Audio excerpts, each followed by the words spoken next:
Ray, shut up.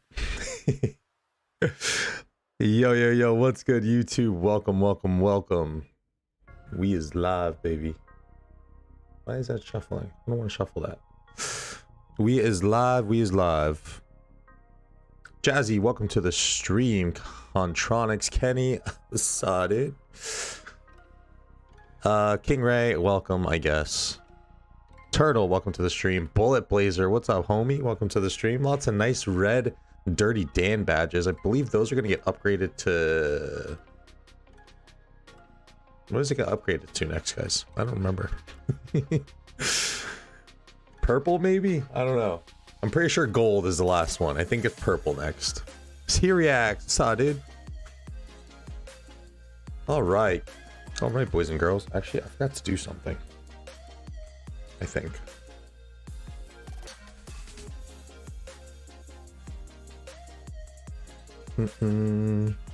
Goose, welcome. Purple then gold. Hello. Durs, welcome. Beast, welcome to the stream. Syriax will be joining us in a bit.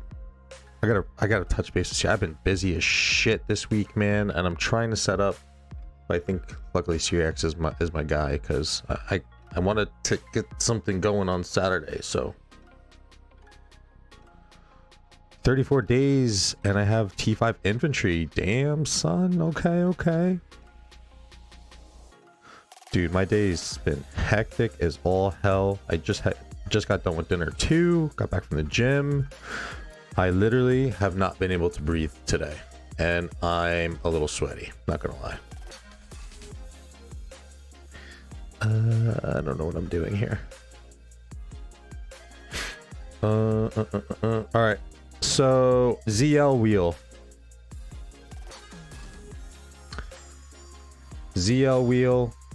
spectating, and speculations. I was just gonna do straight up speculations, but I forgot the 254 KvK is ongoing, so we'll do a little bit of speculating. Syriax will join us. Anyone else on the Dirty Gang at the 3rd tier and above can jump in and join us as well. You should have access to the Dirty Lounge. If you don't, please let me know. I've been trying to channel my inner dandy, determine if I should finish Zhuge or not. Yes, you should. Everyone should be going for Zhuge. Everybody. I have not seen the animation yet. No. Turtles in this. Hold on, turtle. Let me turn up my thingy. So dope, he's cracked. Should I get Nevsky first? Honestly. So look, now here's where we get things get a little dicey, right? We have a lot of really good meta commanders. There's an update too that they just dropped about the release of the commanders. So it really is gonna come down to, do you want to max YSG anymore? Probably not. That's almost a year of just waiting and not using any sculpts. Alliance quiz beast. Yeah, sure, let's do it. I would leave it, Kenny.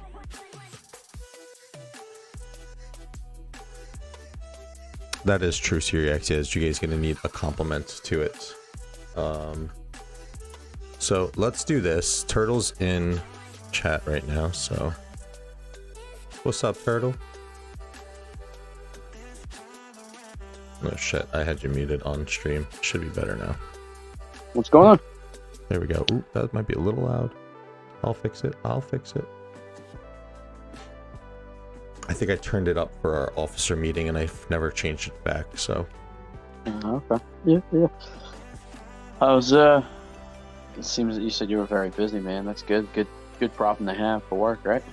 Busy as, yeah, well, beer sales, Memorial Day weekends, put 2 and 2 together. It's, yeah, busy. That and 4th of July week are very, very busy for me. Yeah.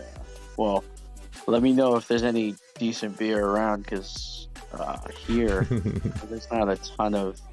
It is decent beer, but like it's for $14, I feel like for a 4-pack, I can get a little bit better quality beer than what they have here. I like that, like I told you, I like the Spencer's Trappist Ale, but like, there's got to be something that's a little bit better. That's it's $14.99 now. It's when in doubt, go for the high ABVs. Can't go wrong with those. Yeah, no. There's one called, and I'm sure you've heard of it, Kentucky Bourbon Ale. Yeah.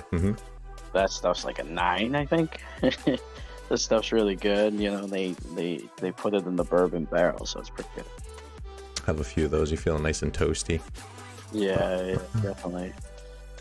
So, yeah, man, I've been watching this KvK, and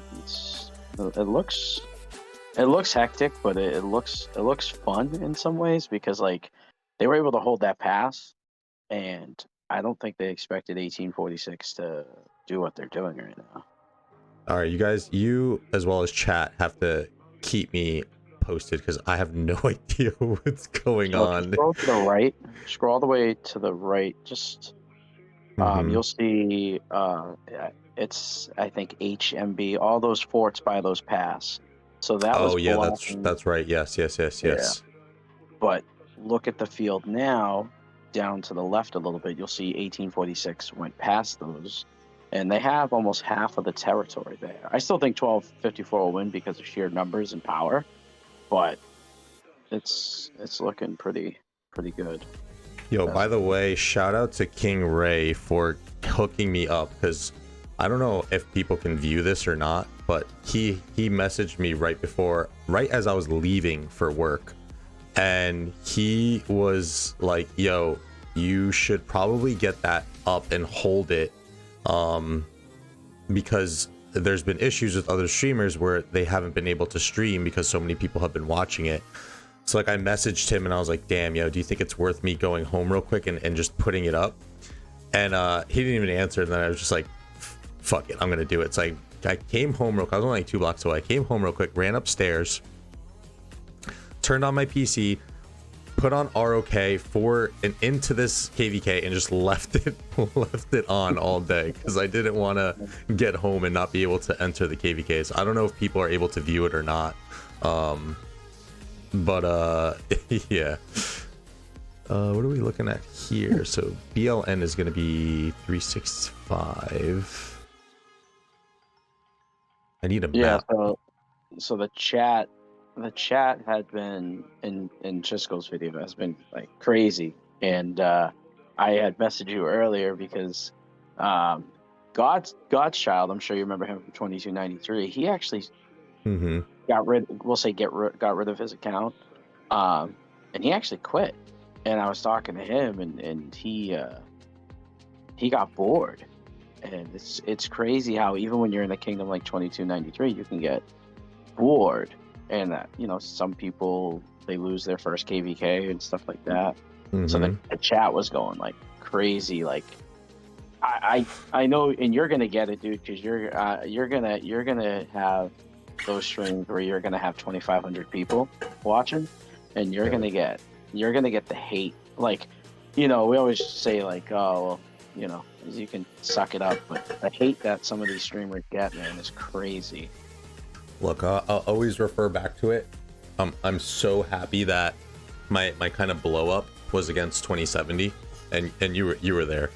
Yeah. So those guys were fucking toxic as shit, dude. Like, people were saying shit about like my family at one point in chat, and I'm like, yo, it doesn't have to get to that point, guys. Like, it's just a game. Definitely. So I'm happy that happened so early on in my streaming career, because I know I can handle it now, and I can just say, I'll dish it back, but I don't know what someone said here. Goose said that it was getting real toxic in there, so I could only imagine if Goose is saying it was getting real toxic, because those Aussies know how to get toxic, yo. it's like early on, we had played since COVID. Early on, like, I had a girl message me being like, I hope your whole family dies of COVID. And it's like, what do you like? And this is when COVID was like killing everyone. I'm like, what are you on, dude? Like, yeah. Like, you know what I mean? Like, but no, like, I didn't see any messages like that. But like, like, it's all fun and games and we joke around. But like, some people are like, do you know what you're doing? Like, your leadership sucks. And it's just like, guys, like, you know, we've had plenty of times where the beginning didn't turn out really great. Like, you know, it's like we knew against 2293 we were going to get locked out of Alexander. Like, we knew. But, like, you know, they expected, like, them to roll over through 1846, and it's not happening right away. And, like, people are just awful. And, you know, he's like, it's all fun and games now, but let's see who has the last laugh at the end of KvK. Because that's what really matters at the end, is who wins. Yeah. So what I'm looking at here is obviously 254s in this yellow. 846 is here in the teal blue. OG, this is 365, right? Yeah. Right? Yeah, 365. I'm just trying to get caught. If anyone has a map too, that'd be lovely to send to me because I'm kind of lost right now. I think bottom right is 1302. And then down here, no, yeah, bottom right. So 1302 locked out 1846 out of that zone. Okay. So right side is 1302. It looks like, right? I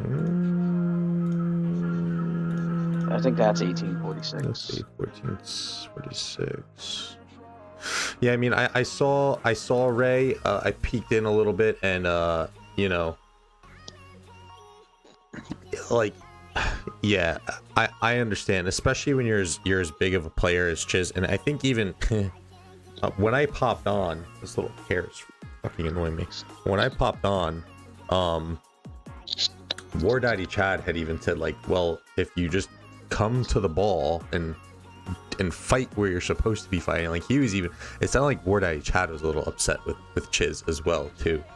And I understand trying to get content for content's sake and taking some rallies and stuff like that, but like even when I random port, and I don't do it often because I'm quite small now, but even when I random port, it's not for very long. I try to just, you know, disrupt a little bit, and then I'm coming onto the front lines, and I kind of have to too with being in leadership. So yeah, you know, it's I understand from a certain standpoint, but it sounds like he had been chilling for a minute, like not, you know, playing the objective. So he kept saying multiple times on stream that he had a job to do, and that was his job. Now, they were building flags, and he was hitting the marches, and then it got to a point where they were, like, obviously Joan marches fast, really fast, and, like, you know, he was trying to hit them and trying to slow down them building, which might have been his job, but it sounded like TR and Smash Squad had two different things going on, because they're in the middle of fighting. Like, we were, imagine us in 1305 fighting, and Chiz is in all the chats, and all of a sudden 1305 drops coalition while you're fighting. So then you're hitting your allies, you're hitting your same camp now, because, you know, it seemed a little disoriented and unorganized in the beginning, and I don't know if, like, Chiz kept saying that was his job, was to be over in that area. You know, but, you know, a lot of people in chat were like, go the other side. And he stayed there, and I don't know, like, they're supposedly, with his video, they're a bunch of them are migrating out. Yeah. So yeah, that's like a known thing. There could be something in there. Well, I think, you know, I think it was, I don't know. I'm speculating here. In the chat what his job was. I'm speculating to this point that he was, or they're looking for, he needs content, right? I don't think he can be put in a position again where his main account is stuck for 6 months because they can't get a match, right? And I think that the direction that the game is going in, and this is what we are going to be speculating on in a little bit, we'll kind of touch on it now. For a little, I am going to have to buy some bundles, so chat, I'm going to need your help. Tell me which bundle I should buy. Maybe I'll make a poll here. And we're going to do that. We're going to spin some of the wheel. We're gonna do some speculating once we get Syriacs in here, maybe if we're lucky, and then we'll continue to kind of spectate this this KvK. So let me see if I can get a poll going. So Turtle, what do you think? Wait, how do I do this? Okay. I think you should buy the star bundle. Get the. No, I mean, well, Call of Ancients isn't this week. It would have been nice to pick it up. Call of Ancients obviously is always good. They don't have any specialty bundles, so I mean, realistically, probably War Machine. What's the other one? The armament one, Heart's Desire or something? Tribute's Treasure or something like that, right? No, the Goldie one. The Goldie. Oh, the Goldie one. Oh, Master's Tools. Master's Tools. Let me. You might as. I don't know. Are you spinning at reset or are you spinning before? I'm gonna spin before, so I can get the full. I'm gonna try and get the full 100 in right now. So. Well, it's 3 days, so you have tomorrow and then the next day. Well, I want to do it all on the stream now. I'm not gonna stream tomorrow. I have work. I have a double tomorrow. So geared up, Master's Tools or War Machine. So let's do. Are you doing 1 or 2? I'm going up to 1 gold chest. 1 gold chest, guys. 1 gold chest. Yeah, I mean, either that or geared up, but probably for stream purposes, I would probably pick the Master's Tool. Buy Master's Tools. Armaments are best value. Unless you absolutely need materials. Yeah, I don't really need the materials, to be honest. Durs is like 3. Buy 3 goldies. We always need materials.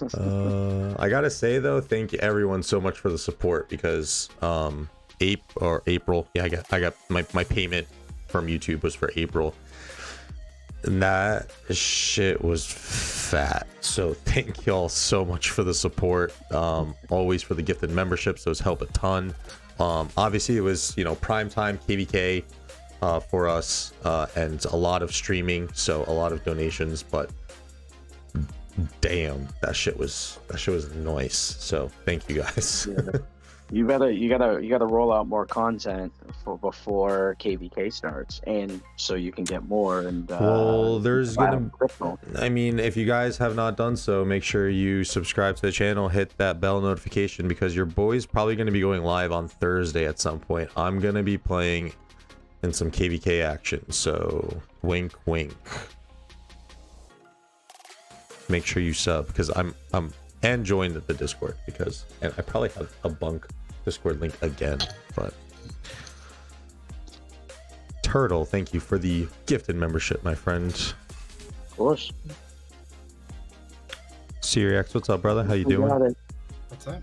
Can you hear me? Yes, sir. I'm eating a bit, but I'm here, so. All good, all good. Enjoy.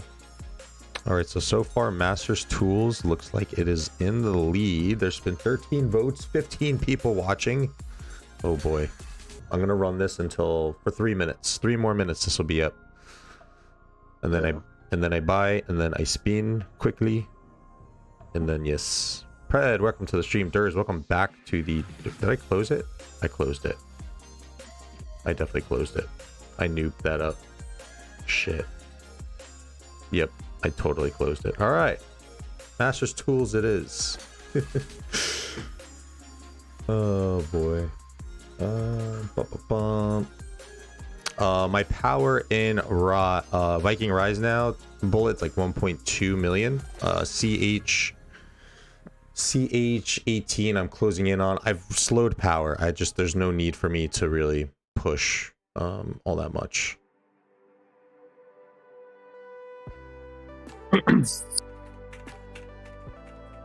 Oh.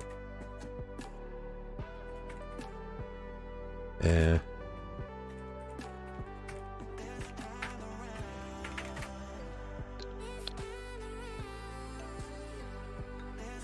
Look at you wailing out.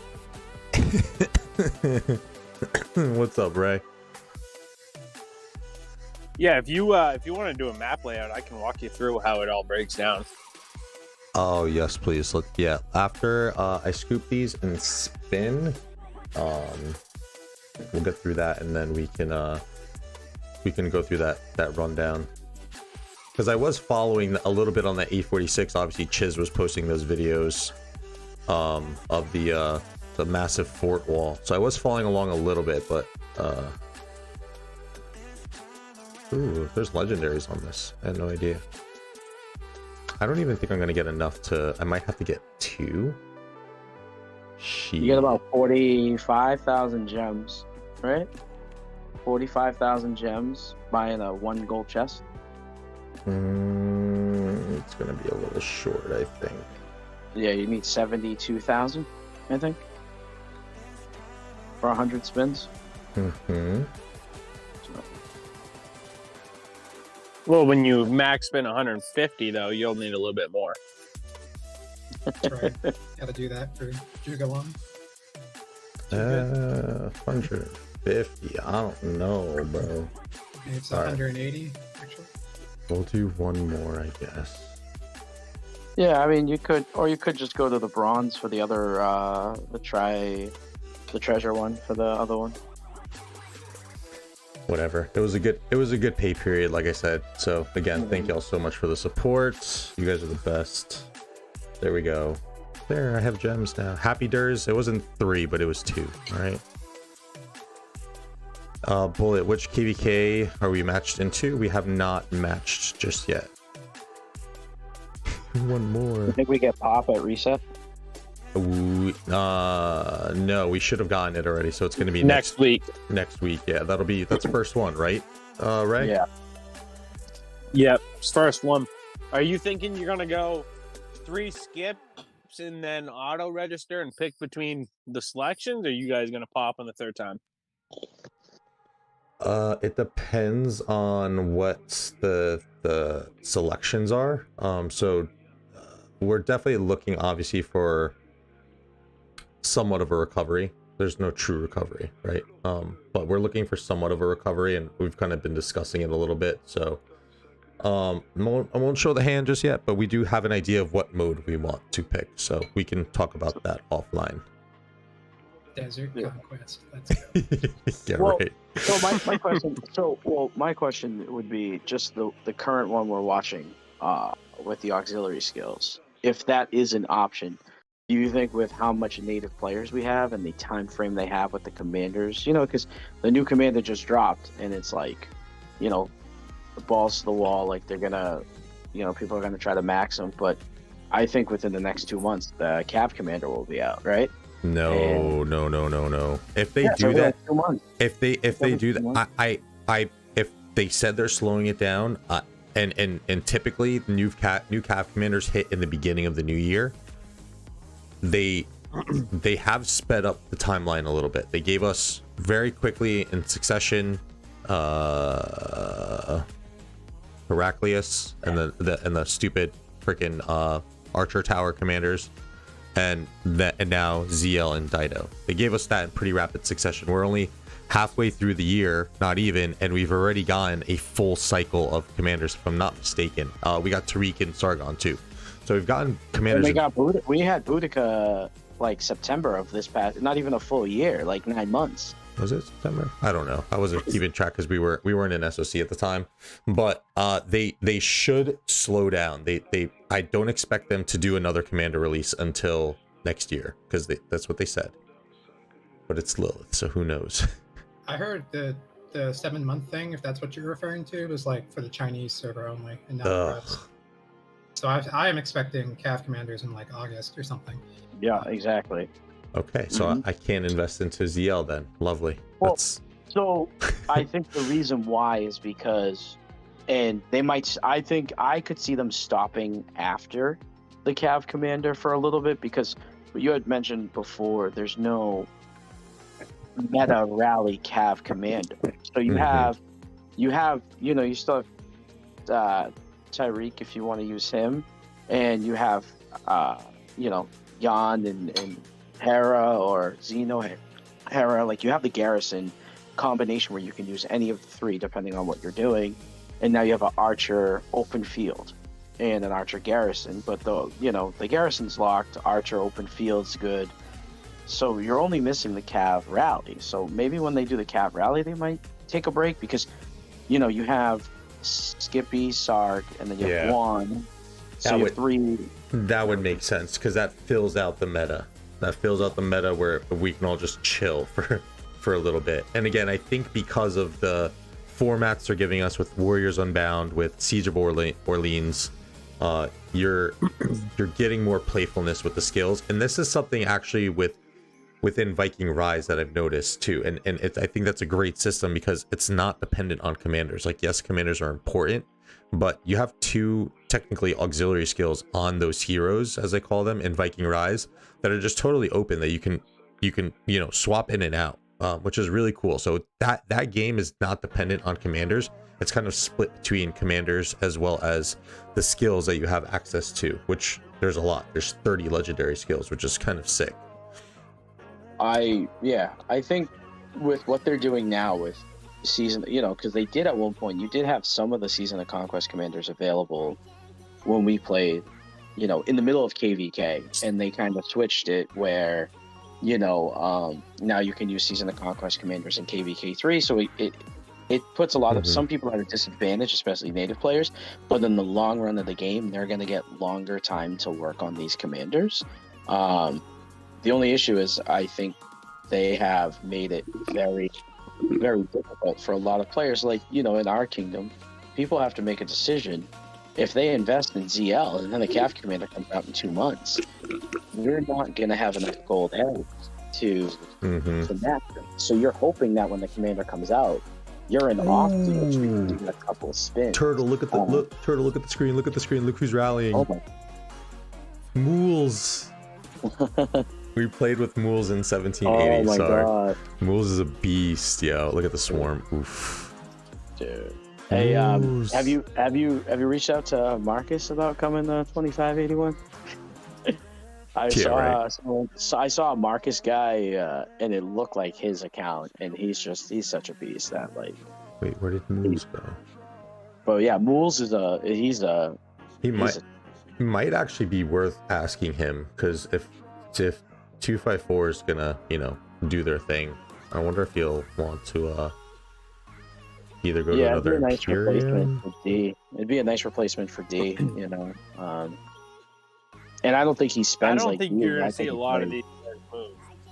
Oh yeah. You think Chiz was just his was just not true? I think Chiz is committed, right? Like like Dan said, he has to be committed to his channel because that's what he does for a living. And the way the format looks, you have to be a 2.5 alliance kingdom or you won't get a match found. Yeah. But he's saying that he's going to take his whole alliance of match squad, or at least 100 people, and they're going to go. If they now, go. whether Not but all even of them if have you said get they're going 60, to. but even if you get 60, say you get 60 or 50, someone like Well, him. they say there are only 80 people in that alliance right now. They say there are only 80 active members. Okay. And he did say a couple people were thinking about coming back. I forget who exactly. I think Cortex and someone else was going to come back. But I mean, either way, if that's what he chooses to do, I mean, it makes sense from a content standpoint. But it also, I guess, makes sense in a a sense when they win the Zig, they only get, they have to split. So you're going to have some players that are going to sacrifice millions and millions of troops and not get a inscription. The all Tarks, yeah. Yeah, because if like we did it where they got, I think it was 240, 1875 got 240, and the other people got 20 each, and you only get 20. So like, if we control the narrative as KvK, your kingdom will be fine. But a kingdom like that where you have 3 alliances, where you're the most power in the game, you have 3 alliances. There's not enough. 4. There's not enough. 4. There's not enough to go around. So imagine migrating, we'll just say, to a D kingdom, hypothetically, for a D kingdom, where the people that, if they do go, can dominate the D seed completely and get all the rewards they want. Why wouldn't you do that? That's what we are going to kind of be speculating on, which we can kind of just roll into that. Just real quick, I did all the spins that I needed to do, right? How many did you do? You have to do at least 40? 32. No, you need 40 if you're going to do it all in one stream. Oh my god. Because the next one's 60, right? I got 1 minute. I got it. No, you need one more, dude. No, that's That's 42, right? Yeah, Yeah. I'm good. Yeah, 42, yeah. So you'll end at 104 or something because you get the free one on the last day. Yeah. Okay, cool. I'm happy. And I'm getting some nice 15-hour speed ups too. Yeah, you just got 3 heads. Well, I mean, with us now talking about, you know, KvK commanders coming soon, August, if anything, well, like I can't do anything with ZL, so. How many sculptures do you have? Not enough. I'm assuming you have like 500. Nah, it's not that much. It's definitely not enough. 307. 307. Yeah. Okay. So, assuming this is going to be an MGE commander, that's going to be another 520 sculpts. So I'm going to have to dump it to a commander. Like I haven't been able to properly upgrade a commander probably since XY came out.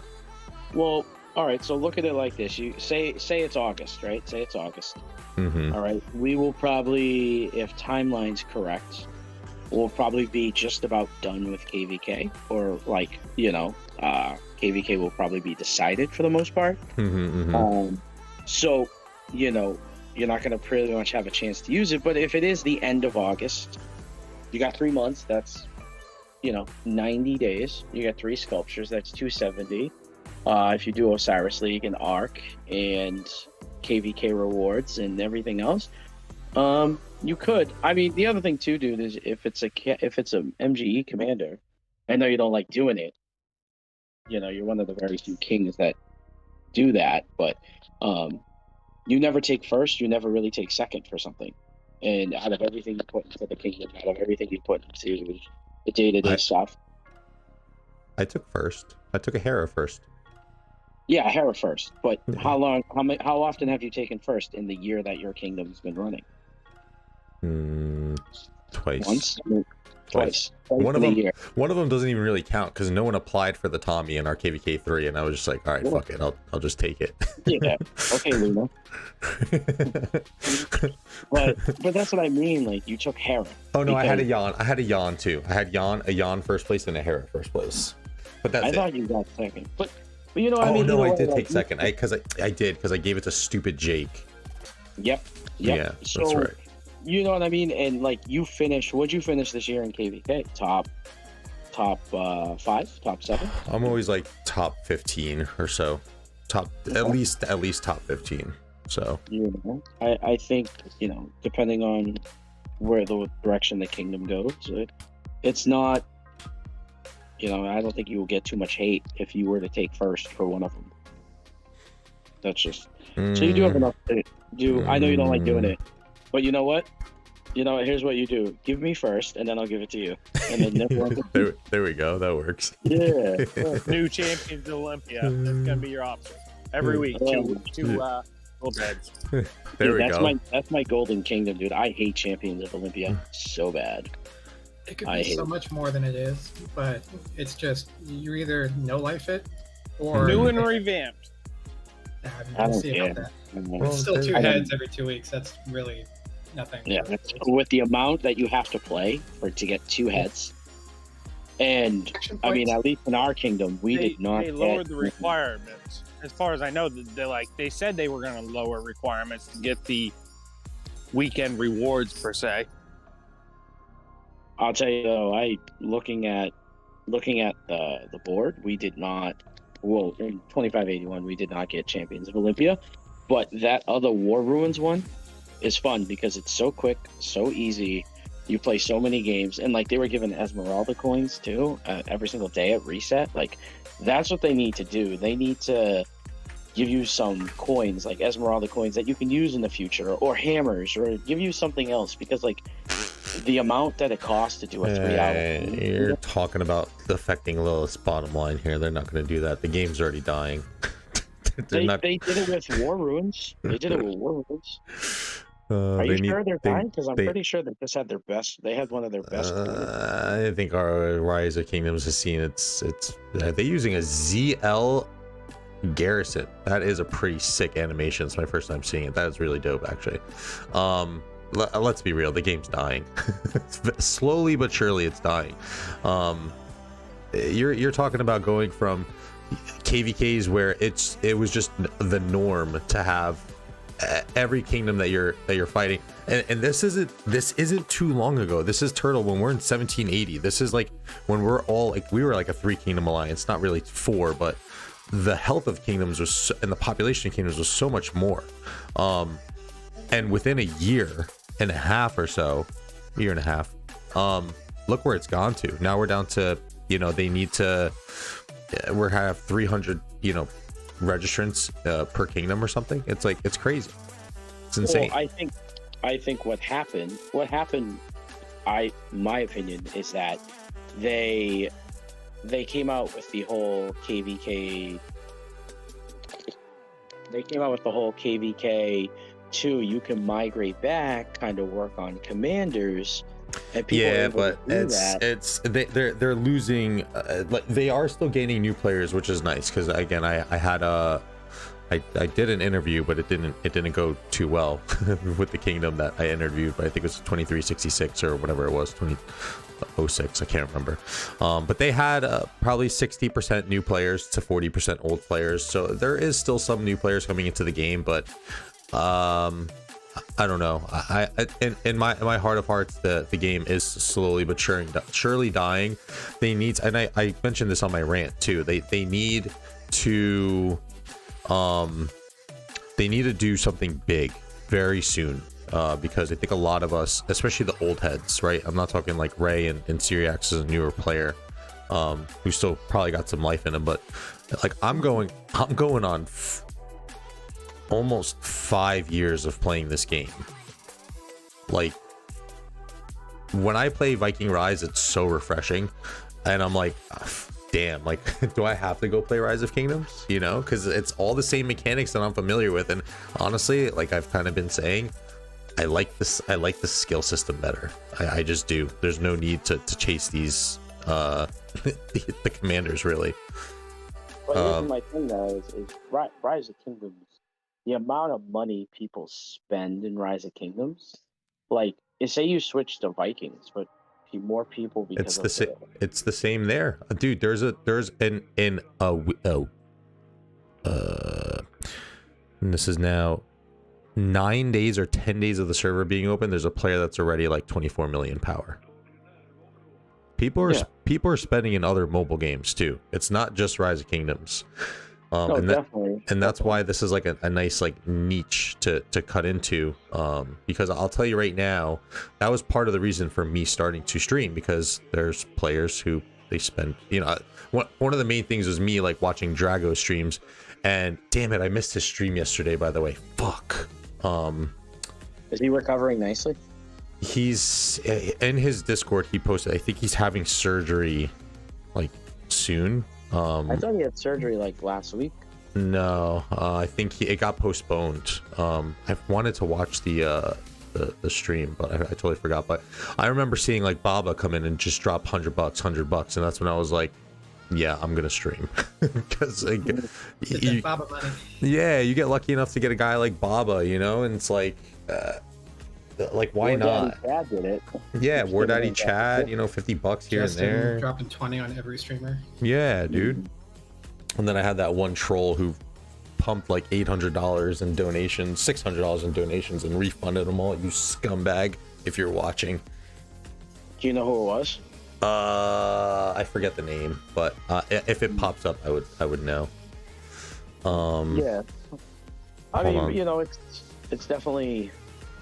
I think the thing is like you said, like for someone like Chiz, it's a full-time job. Like he does it, you're doing a full-time job. You're working 2 jobs and streaming, and like you said, you just the money you're getting from the game you're putting back into it, which is great. Well, no, now it's changing a little bit. This is it's changing. Like all the money that I put into Viking Rise, that $100 or so, on top of what I just bought, that is all from streaming. So that's tides are turning a little bit. But yes, I am, I am restricted a little bit in terms of time. But I've had this idea too, which I'll kind of unveil.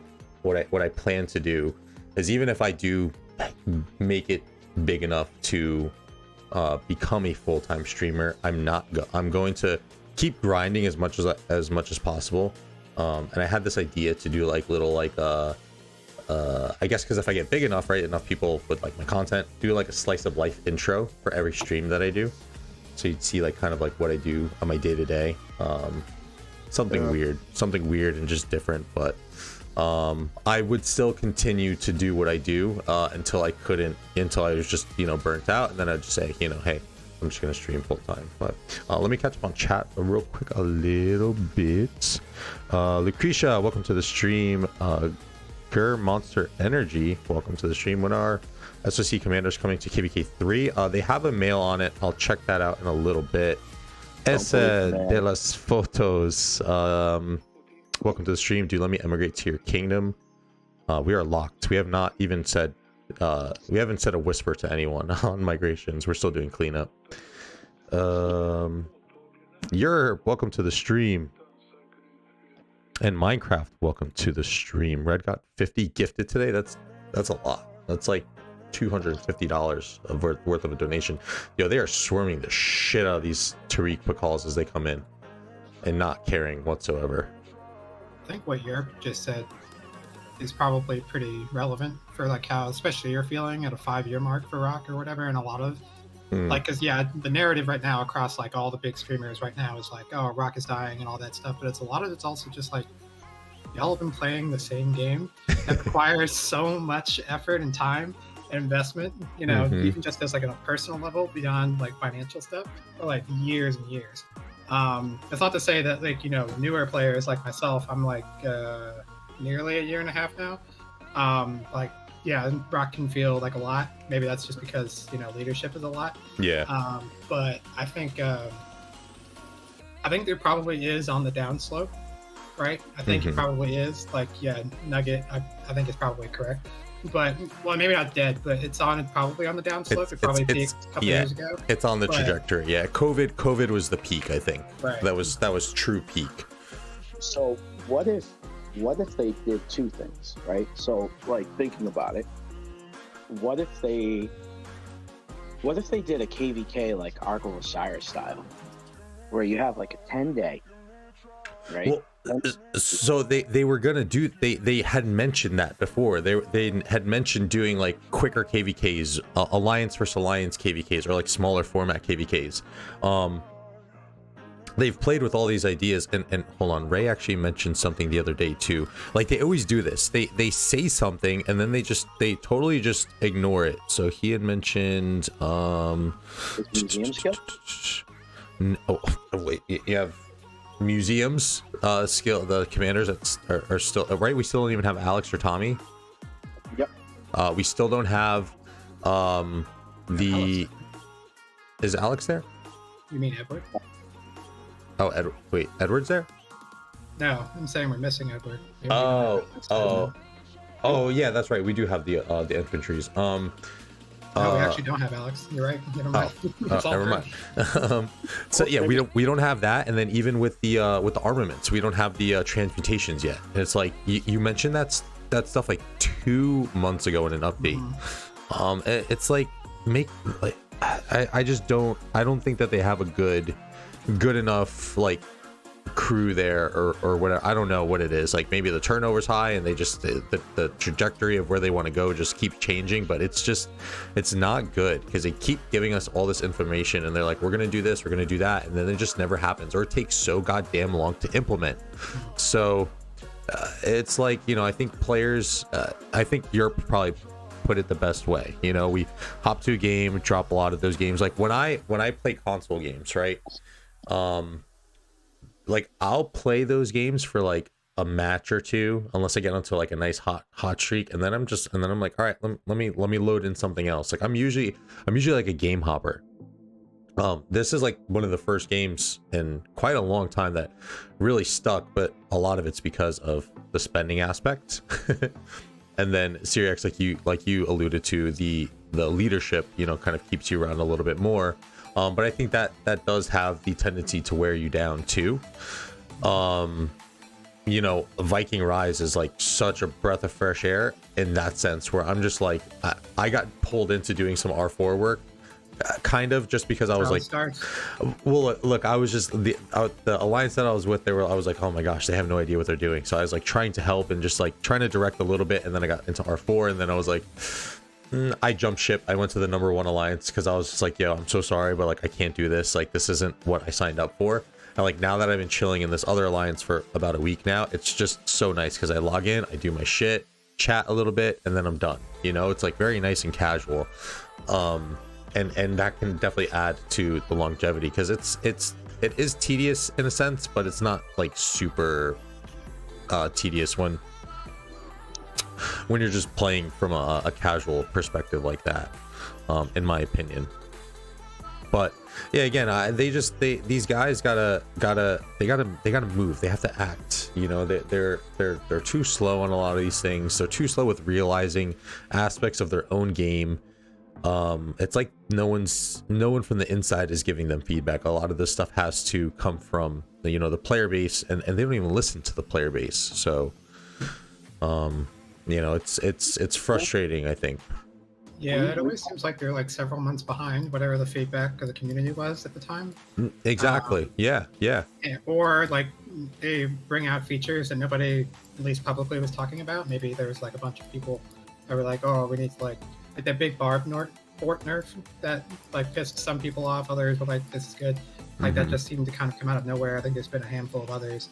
You know, all the migration backwards kind of stuff, like limiting migration and all that. But yeah, I feel like they're trying. I think they're trying to bring the game into like a better maintenance state, where they don't have to like babysit the Imperiums as much and like satisfy them, because they're just going to forcibly make them all downsize and pay seats. Yeah. But maybe that'll reach a new equilibrium in their mind, and they can just kind of continue to push things into Call of Dragons. But I don't know. I don't think it's as dire for C seats like it is. Like I think a lot of the big kingdoms, I think, are right to feel like, you know, the game's dying on their end because Lilith's basically trying to kill them, or just not give them any KvKs like 2x4 had. But I think for the smaller kingdoms, there's still some life. At least if you're in a good kingdom that has a good community, you like the people that you play with, and you can find a good balance between spending and doing leadership or like whatever.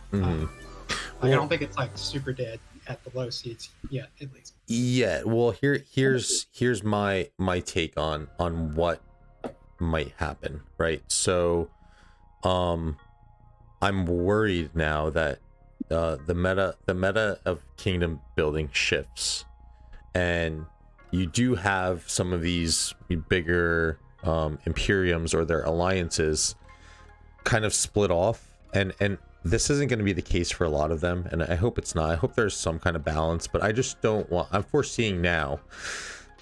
What is it? SW and HMB are the two alliances that are going to be leaving 254, and you're going to run into them. Like if we're all trying to chase CC, me, you, Ray. I'm already here, baby. Well, yeah. Waiting for you. We're gonna run into these guys now, and it's gonna be like, oh great, we have to fight Chiz, we have to fight War Daddy Chad, we have to fight, you know, the other 35 max tech players that, you know, came with these two alliances. Whereas, you know, within our kingdoms is, you know, true max tech players, which I think I've been kind of harping on ever since some of these latest updates and some of these KvK matchups that we've been getting.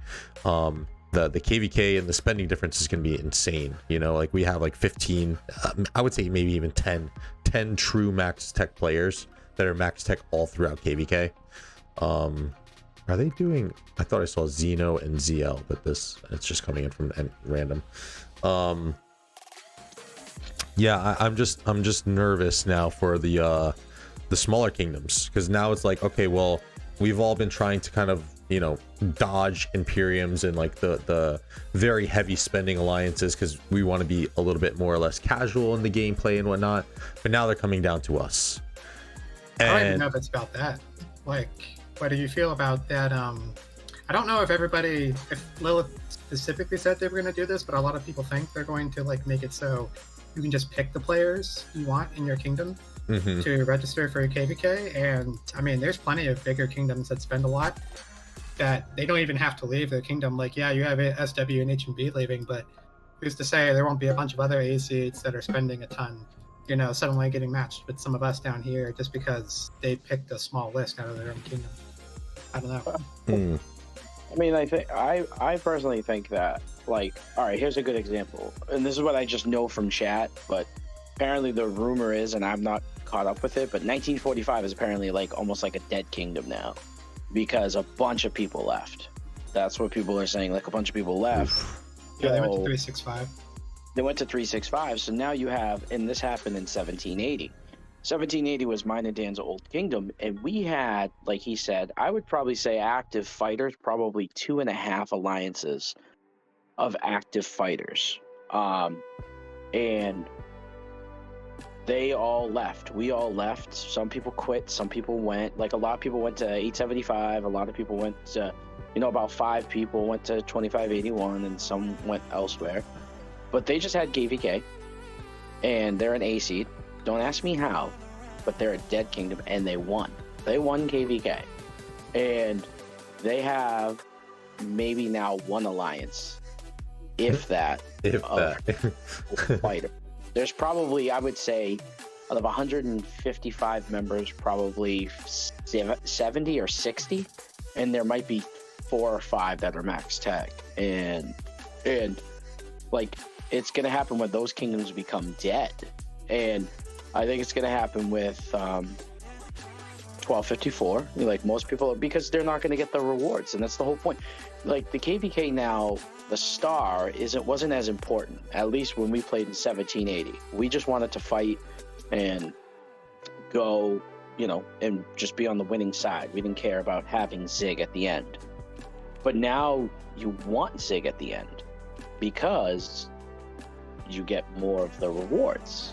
Because you can dictate what happens.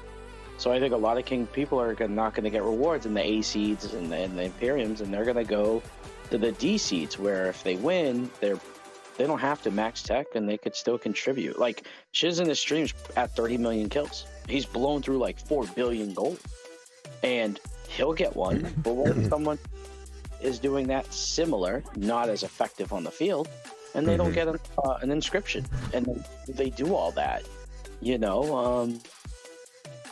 That's why it's tough, because 1302's been doing most of the work, but 1254 can just bully their way and just say, we're taking it, you know, and there's nothing you can do. Why would you stick around in the kingdom like that? Yeah, they're trying to flatten out the curve as much as possible. I think partially because they want to solve the lag issue without truly solving it. Although even A seeds and even B seeds on occasion can lag and stuff. But I think, I mean, it's going to force a lot of people to quit, but I think they realize they got themselves into a bit of trouble allowing kingdoms to get as big as they did and making it just so lopsided. You know, like, even in this KvK that we're watching, like, it's still 2v1 Imperiums. And so it's like, you could just say like 365, 846 alone, even with all these other kingdoms here. There's only 3 kingdoms that matter in this whole KvK. So I think it's probably not a bad idea to flatten it, but it's going to be really brutal, and it's really hard to force player base to like shift like this. I mean, that's why we have this narrative of the game dying and lots of people quitting, and I think fairly so. No, it's definitely it's definitely an issue that they're gonna have to address. You know, I think that when we had KvK, you know, everyone knew, and we said from the beginning, 2581, we knew we weren't going to win Zone Alexander. We knew that. But anyone in 2293 will tell you, all we did was fight. Like, we wanted like a recovery KvK where like you spend resources, but like we went to the extreme because we wanted to fight, and there was just no stopping us. Nothing we could do. That was our determination from the beginning. But like, really, it depended on 1875. 1875 took care of business. You know, we weren't no rollover, but just based off numbers, there's only so much you can do before you're like GG's, just waiting for the next zone. Well, just some insight too.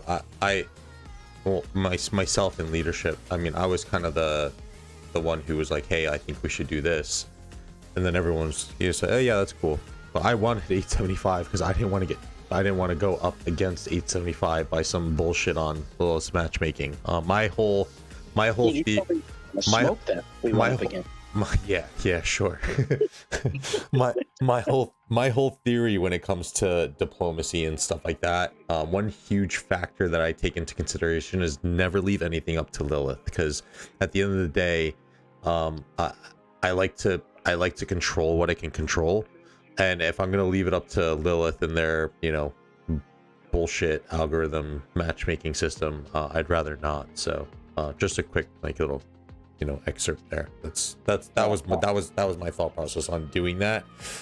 Did we want a recovery KvK? Oh, someone said you can hit. Do we want a recovery KvK? In a sense, yes, but I mean, it didn't have to be a full, you know, we weren't expecting a full-blown KvK where, you know, like 1254, where they're entering KvK with like 10 billion gold, enough speed ups that you don't even have to like wait for helps. Like, we weren't expecting that, but like, I think it was like, I think for us, what really made us be like, okay, we're just going all in, and this is just my opinion, the day that we held 2293 to not getting one of the ruins, we held them the whole time, and that, like, you know, that's like David and Goliath type thing, where we held them. And when we did that for the whole time, it was a big victory for us, even though it's such a small thing. But right then and there, when that happened, I think everyone was like, okay, like, see what we can do. This is what we can do. And we just said, F it. We're just going to do it. We're going to do it every single time, no matter how much we lose. We're going to do it. And I think leadership definitely helped in that direction. I honestly can say, like, you know, being in 77, 80, there were definitely a lot of times where we wouldn't reinforce a rally. I'm sure you remember those. There's times here too where that shit doesn't happen. but then you go and rally cities and they fill instantly. It's like, all right. Everybody's hungry for resources. But oh my god! You understand? Once the flag broke, there was probably 15 rallies.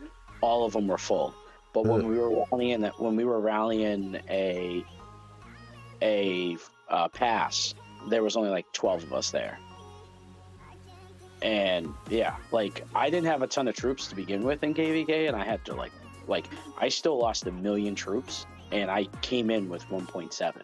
And I had to, and like, there are some people who just like, who hoarded them and then was like, shit, I need more deads. And then they were like, you know what, I'm gonna join city rallies, and they were nice, but like, I think that with the new way we're doing it, I think it's really we're gonna have I think next KvK is gonna be fun, as long as it's not against an Imperium. No, we'll be fine. You'll have. Go ahead. Yeah, we'll be fine. I just we're gonna release more next week for the kingdom, just to let you know, because I think a lot of people, we've been waiting, but there's just been so much stuff that's been coming out from Lilith that we're kind of just like, all right, well, what do we do? Like, are we going with population-based matchmaking? Are we going with, you know, is CC gonna fall again? Which that's one of the main reasons why, because we should be getting. Exactly. Yeah, it's been 5 months straight. It's gonna happen, but just by how much? So I think we should get a data scan from 1093. Probably not next week, because it's just, you know, June 1st and 2nd. It'll probably come the following week, the week of the 4th. So after that, then we'll really have a clear idea, and it kind of helps too that registration hasn't occurred yet. So even next week, with it probably being first pop-up, then we have that week to kind of figure out what direction we want to go. Do we want to recruit, how many people do we want to recruit, based on what the C seed is like. And I've told this to some of the leadership. I've expressed this to council. We're gonna have a town hall meeting on this. I'll tell the stream right now. Guys, there's really no difference between C and B seed when it comes to, there's very small difference, right? Maybe you're gonna have a little bit bigger spenders, but as I was doing my homework when we were stuck in B seed last KvK, you're talking about most of the kingdoms in B seed are still one alliance kingdoms. Like, you'd be very surprised to see that the population of kingdoms doesn't jump until you get to A seed, and then even in A seed, as Turtle alluded to in 1780, they are barely a one kingdom alliance. So it comes from a lot of people mismanaging farms. Obviously, you have dead weights. That's clear, but a lot of mismanagement on farms and sub accounts is what can really kind of do a kingdom in. And I wish that there was a way that Lilith can kind of get rid of that, because I mean, it would shift the balance of the game again. But it's just, yeah, I don't have a solution for it, but it's just gonna, it's so funky right now, so we can't make drastic decisions in terms of where or what we want to do direction wise, especially since we're stuck in the middle and we're so close to C seed. Kenny, we are so close. But even if we get to C seed, it's gonna be one KvK in C seed, and then we're gonna go right back up to B, because Syriac said it, it's gonna keep falling. There's no way, unless we just stop. A lot of people in A and Imperium are going to go to the C seeds and raise the because, like, if you're in Imperium, you're not going to want to go to A because you're going to fight Imperium, and then B seed, you're not going to want to go to B seed because, as we've seen, you could fight a very high level A or Imperium. So a lot of people are going to want to go to D and C. So you have a very small chance. I think D really has no chance, but C might have a little bit of a chance of Imperium or high A. So imagine, just hypothetically, imagine if the people that are leaving Kingdom, they go to a C seed or a D seed. That raises the ceiling for the kingdoms, because that raises the power ceiling. Yeah, but that's just one kingdom, and there's only, what, 36 Imperium kingdoms in the game or something like that, and it's not enough to bring the seeds up that much. Because there's new kingdoms coming in, they're all fairly small. Like, the power drop every month for what the C seeds are is like 100 million, like, every time. Minimum. It's been more at times too. It's been like, at times it just I think the one time last off season it dropped almost 1 billion. Like, or not, that was while we were in KvK. So, like, while we were in KvK, it dropped like 1 billion, and we got out and we are like, what the fuck just happened? We're like, okay, so. And so this is off season going into our King of the Nile. And so it's like, I don't know, it's nuts. It's really, it's so hard to get a direction of, you know, what we want to do. There's so many updates coming. There's population this, and, you know, it's not about power anymore. So we'll see. It's gonna be, only time will tell, to be honest. I think we'll be. I'm going to go, I'm not going to go against the crowd, but I'm going to go that within 6 months, I think, I'll say the top 3 or 4 Imperium will no longer, in terms of power, be a top 3 or 4 Imperium. I feel like they will drop because so many people are going to leave because they're not going to get the inscription. Like, so look at this KvK, for example. It's 3v4, right? 3v4, whatever it is, 3v4, 4v4. Mm-hmm. It's just one kingdom alone. None of the other allies are going to get an inscription. So where are you going to be able to fight to get an inscription? Where's going to be the easiest way for you to get an inscription? Lower seats. Yeah. So you're going to see Imperium after Imperium. And a lot of people, and it might not be right away, but imagine. I don't think it's safe to assume, though, that, you know, a majority of these, and Europe made a good point to this too, that a lot of players don't chase the rewards. Like, some of these guys don't care. A lot of the reason these guys are in Imperium kingdoms is because it's where the best of the best fighting is, you know. Or they love their community and their friends and everything. Like, yeah, it's not easy to like roll a dice on a new kingdom unless you're doing something like Chis is doing, where they're trying to like take a core group and then make that the new community, right?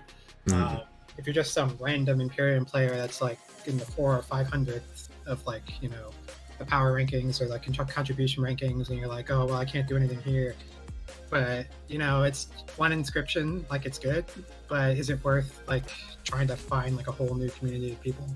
Like I think some will do it, absolutely. I think we are going to see some, but I don't think it's going to like dramatically change like the seeding. I think the KvK registration stuff, I think will change the seeding a lot more. That honestly, I think is a better argument for like the Imperiums like suddenly having a mass exodus.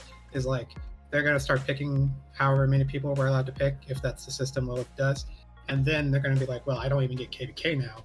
It's one thing if you don't get an inscription, if you don't even get KvK anymore, because, an A-seed or Imperium is like, trying to be like super efficient with it, then that I think could force a lot of people out. But I mean, we're not waiting for that to appear. We're going in first pop to Nile probably. So we're just going to see what happens the following KvK. Real quick, y'all. So Europe, I'll ask the guys in chat right now because I want to be fair because they are at the 3rd tier. Syriax Turtle, Europe wants to join voice chat. Is that okay? That's fine. Gives us half of the 3rd tier money. Well, that's fine with me. But I think that maybe the way I'm describing it or explaining it is a little bit not making sense. But so say you want to join a top 4 C seed, top 4, and say you want to go with 6 or 7 of your friends, and say you're all in the 50-60 million power range, which I would say nowadays seems like the minimum for like these crazy fighters or these crazy people that spend very little. Like we have a lot of 60 million, 50 million power players who spend very little and are very effective on the field, like Lynn and other people. So say you get 7 or 8 of your friends to join one kingdom, just a handful of you go. You now are bumping that kingdom up by so much because it's 420 million, 420 million power. So take the 13.1 C seed, that's the number 1 seed, unless they don't take migrants in. When 6 or 7 of those people join, you become 13.5 million. You are no longer in C seed. So if say 40 people out of all the Imperiums decide to go to the C seed and go to the top C seeds, you're raising the bar just based off those 10 people going to each one of those kingdoms. It doesn't have to be a ton of people, but yeah, but there's like hold on, God, I actually wanted to do this. Let me pull up my screen capture. So I wanted to pull up the data studio, and we will do just that. Just to give you an idea, because I understand what you're saying, Turtle, but there's at least, I want to say, Sirius, correct me if I'm wrong, there's at least 200 kingdoms per seed, I think. It's more than that. It's like but no one's gonna join low seeds. No one's gonna join like a low C seed. Yeah, they're gonna go to the top 25% of them, as much as you can look at that. There's a lot of other factors that are dragging the power down, though. Like it's not even 13.1 now. It's like I think it's gonna be 12.9 in June 2023. I think so too. That's what we're aiming for. Is like 12.9 is a maximum, but which is absurd. It was like 13 and a half like 2 KvKs ago at least. But yeah. I think you're right that will push some kingdoms in, but I still feel like the floor is just going to keep going down, at least as long as kingdoms are coming in, like a couple dozen every so often from the new kingdoms. But we'll see. I think the KvK registration thing is what I think will shake up things a lot. What they need, I don't know if the seeding will even make a difference. Like if you'll be able to even tell anymore who's what, just be like, all right, these people are going to take some time off and they're just going to sit out, this KvK because they have worked for like a few months or whatever, and then you won't be able to read the power levels of kingdoms much anymore. I think there's a lot of interesting things that could come with KvK registration that I'm honestly excited for, and more purges at least, but I do think the exodus from Imperiums will happen, but I don't know if it's going to be like the biggest thing that's going to change things. I think they need to update their migration, because if you're going to limit people that can go in and out of a kingdom, whether they're Imperium or it's KvK2, KvK3, so like the minimum is 25 million. if you're 24 million power, you can enter any kingdom you want without getting authorization. You can be zeroed, but you don't have to get special. They don't have to open the migration for you. They can just do it. You can just go in, and that affects like even like other kingdoms. That affects a lot of kingdoms when your minimum, your rank 300 is only 18 million. They need to switch that. That would help, because then that would help you a little bit. Not in the long. I mean, not a ton, but they should start with that. There should be like, if you don't want anyone to come into your kingdom, you should be allowed to put 0 power, so no one can come in. I mean, there's so much you could talk about going on like that thread about like how little control kings have, or just like kingdoms have over their own fates. Like, I mean, you could talk about like the younger, KvKs not being able to really. I mean, you can sort of control, I guess, a little bit who comes into your kingdom, but you really don't have any control if like 30 random people want to show up. You can do that. You can't kick anybody out of kingdoms. Like, oh yeah, that's a big thing. I wish we could do that. Just like exile someone out of the kingdom, because like a king can banish. There should be a skill called banish, where if enough people in the community, like say the king does a skill and banish, and then you have say 150 people in the kingdom. If more than 85% vote or 80% vote to kick them out, they should be banished. Yeah, I don't know how you would do it. There's a lot of reasons why you shouldn't do that, but I think it just feeds into like Lilith's general reluctance. This is kind of my big rant that I've learned about being king, and just like one reason why I think the game is dying, or at least maybe they're starting to think differently about it.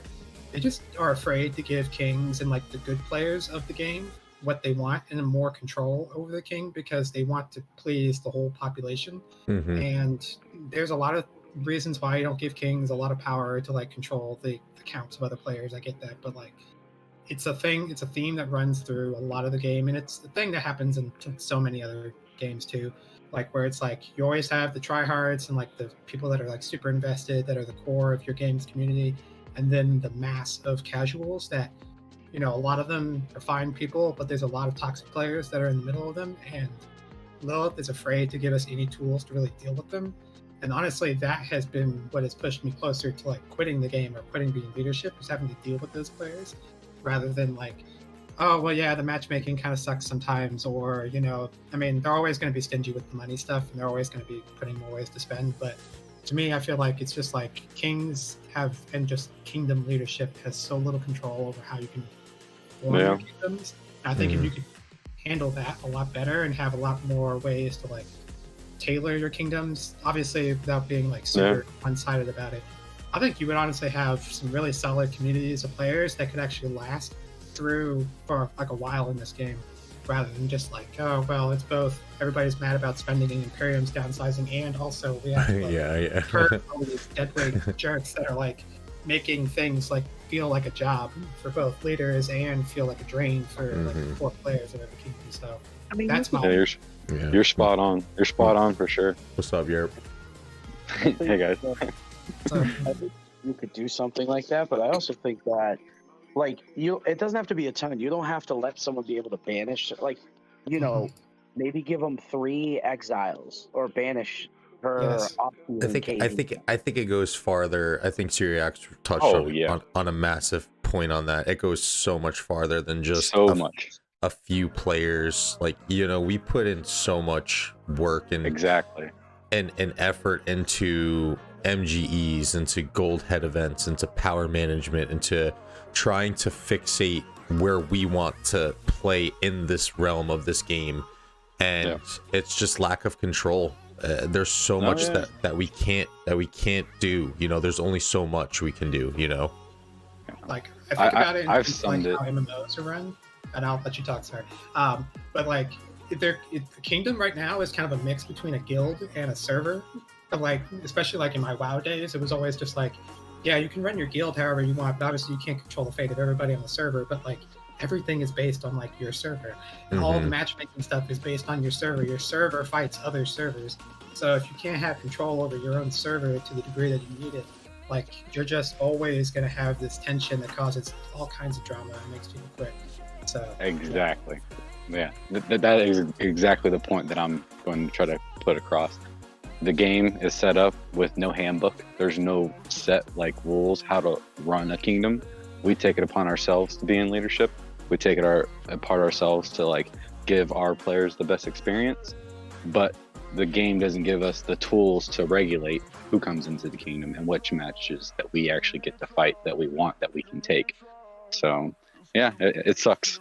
But I totally get that, and I bet everything you said was 100% there. There's a big, deeper meaning in the struggle to keep the game going for sure.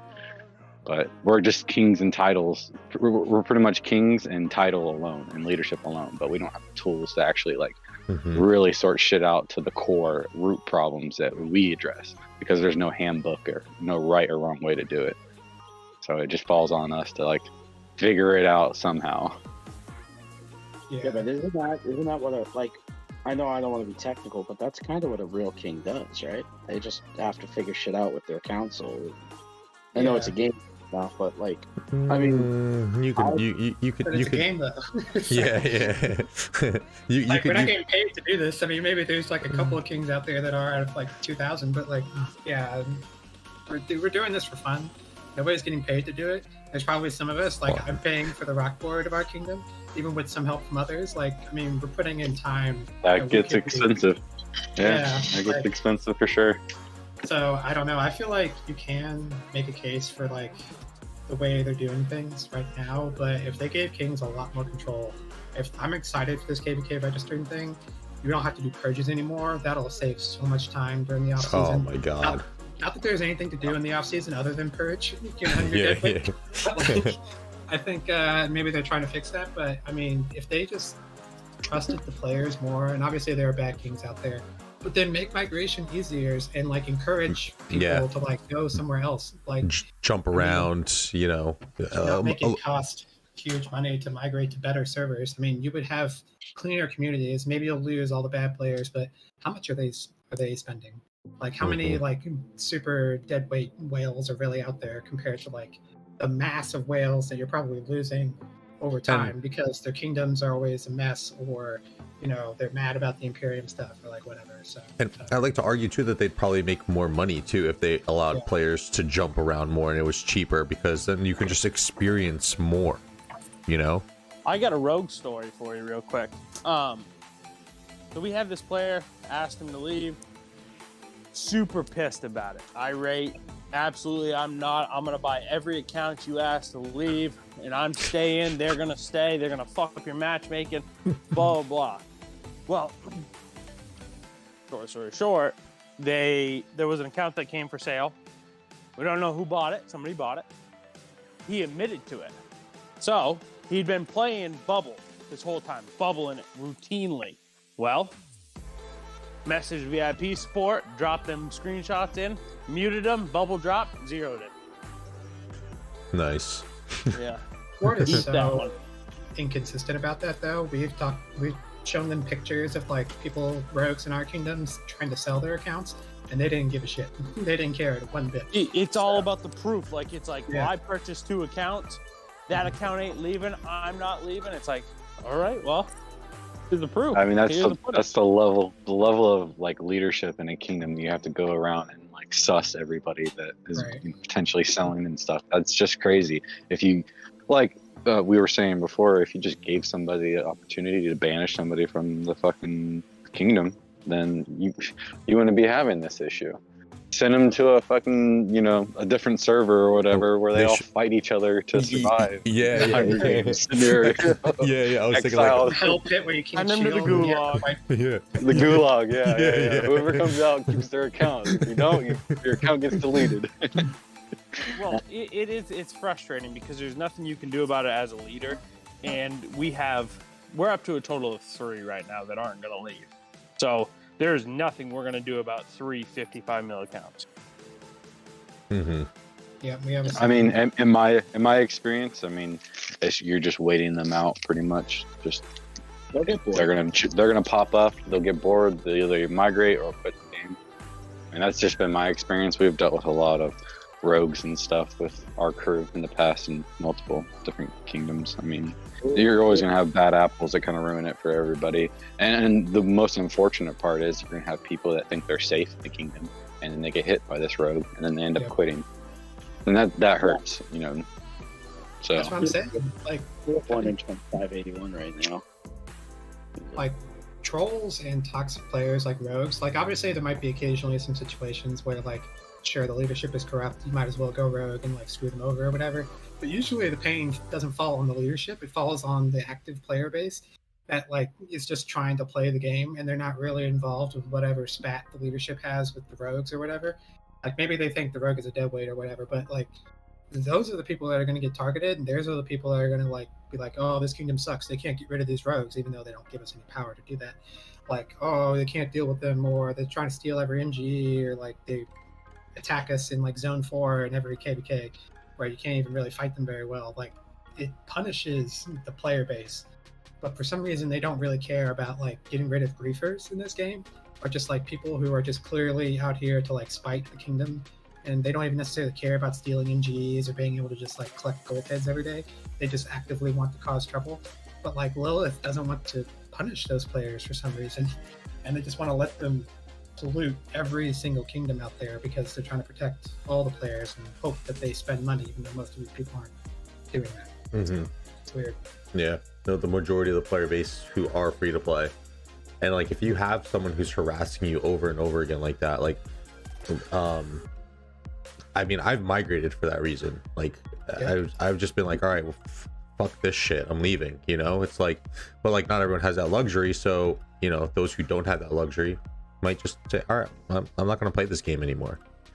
We almost collapsed in KvK 2 because while we were in that stupid corner of the map, it was a 2v1. We fought for like a week, but we lost and got locked in. That was about the time that 3 rogues that knew each other all in real life decided to, like, they weren't going to try very hard when we asked them to try. They all went rogue for like a week straight. They were just running everything in Kingdom. Like, one of my co-kings at the time, he was having some health issues, and like he accidentally let one of them into like zone 3 or whatever. We could only farm in like 1 or 2 zone 2s for like a week and a half. It was like the most miserable experience I've ever had in this game, and it nearly killed the kingdom because it was just like, I mean, we were not doing well with managing the rogues. Like, we could obviously have done better strategies for them, but it was just like we were all drained from fighting. It was KvK 2.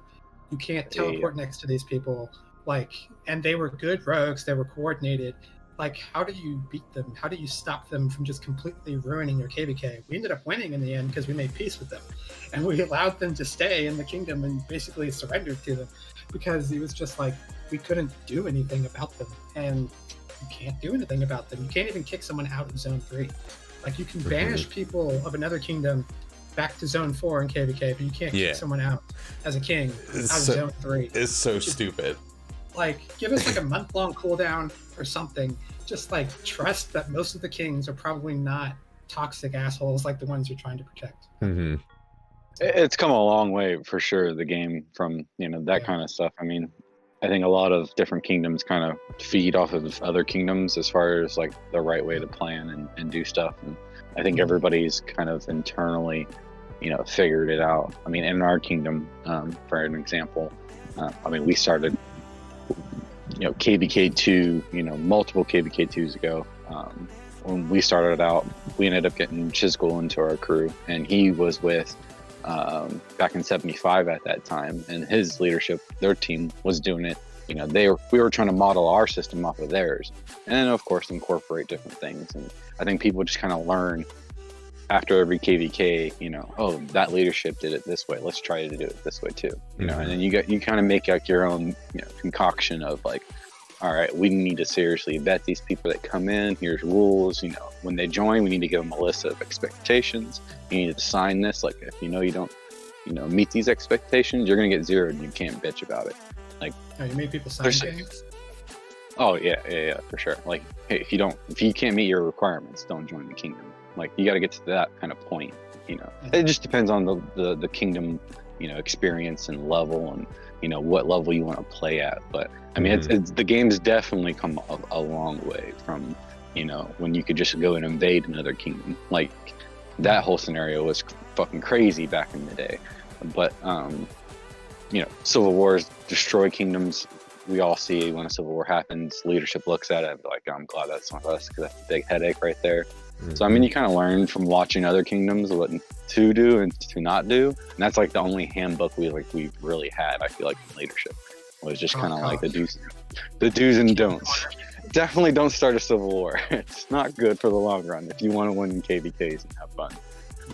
But I definitely agree. I KvK won one of our alliances. I had like R4 and R5, and after like a week I was like, this is so not worth my time, and I just gave it to somebody else because it's just so much time commitment and it's just so not worth it. That it's, especially if you have someone go rogue, like we in our KvK, we had this guy go rogue right before KvK started, and a lot of people joined his side and didn't join the eventual king side, and it just drained us so much that when we fought, I think KvK 1 lasted 15 days, and then a peace agreement was made, and we all just free farmed and did everything.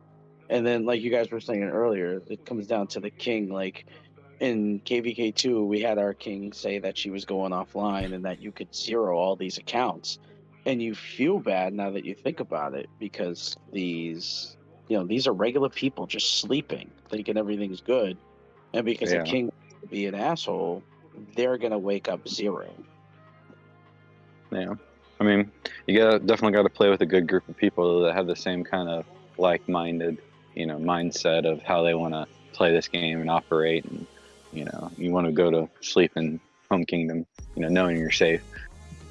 But at the end of the day, you guys want to ultimately go and play KvK and kick ass and shit. So, I mean, if you can get those like-minded people to all be on the same page, and you just got to get past the petty little stuff, and then focus on the big picture ideas and stuff, then everything usually kind of works out in a good way. I mean, nobody wants to be in a kingdom that is either not getting into KvKs or Civil War, or the list goes on. But I mean, the game definitely pushes us back a little bit as far as us getting good matches, and putting us in bad spots to where people want to quit the game, because either it's just the tediousness of always logging in to go on farms, or getting shitty matches, or that kind of fun stuff. I think Durs made a good point earlier too. My bad, right? I think one thing that they can do to just assist in this mishmash of kingdoms and seedings and all that stuff is they need to get rid of some kingdoms too, like the ones that are just like, I don't know, there's a lot of dead DC kingdoms. Yeah, I know a king that owns 3 kingdoms. I can't think of his name at this moment, but he owns 3 kingdoms. That's stupid. Hell yeah. that he just uses for MGEs. Like, he sends his players there just to go farm MGEs and shit. Like, they're dead fucking kingdoms. And I met him back in like a KvK 3, and then I started to talk to him more, and he hinted that he had more than one kingdom, and I was like, what's going on here? And then he told me, and I was like, whoa, dude, that's a whole nother level of you're branching your alliance out there. Like, that's big brain stuff right there. But I mean, that's the far future of this game. When it's in like super maintenance mode, is like people just like colonizing other kingdoms to take advantage of the events and stuff, and then that's a lot of my passports though. So I don't know. I mean, that it's not a irregular thing. I mean, that happens in a lot of different games too. Yeah, I mean, that's something I just didn't expect it here. But when I saw that, talk to them a little bit more, I mean, it's kind of like, I could kind of see it. How many MGEs have you guys? How many MGEs? How many civil wars have started over at MGE? This guy just talked about migrating, going to start a new kingdom, yet he's doing the exact opposite you want to see from a leader, right? Like, he's not coordinating anything in his alliance, yet he's going to migrate to a new kingdom. He's recruiting. It's like, that's a bad look. And being, in my opinion, probably the biggest face of Rise of Kingdoms, right, in the United States. Not going to speak for anywhere else, but he clearly knows what that's going to be for a public image when he's like, when whoever was in chat with him is like, no, we're good right here. We can pick off these marchers, and they're all marchers headed back behind the pass. It's like, what are you doing? Like, you are not helping at all. Like, straight personal gain. And that is such a bad look as a leader, because first off, if I'm, we did it this KvK, if I look in the back, right, and we have people picking off, they Bart rallied up across, and he's picking off the AFK marches coming back, like, I put a marker, like, not a team player.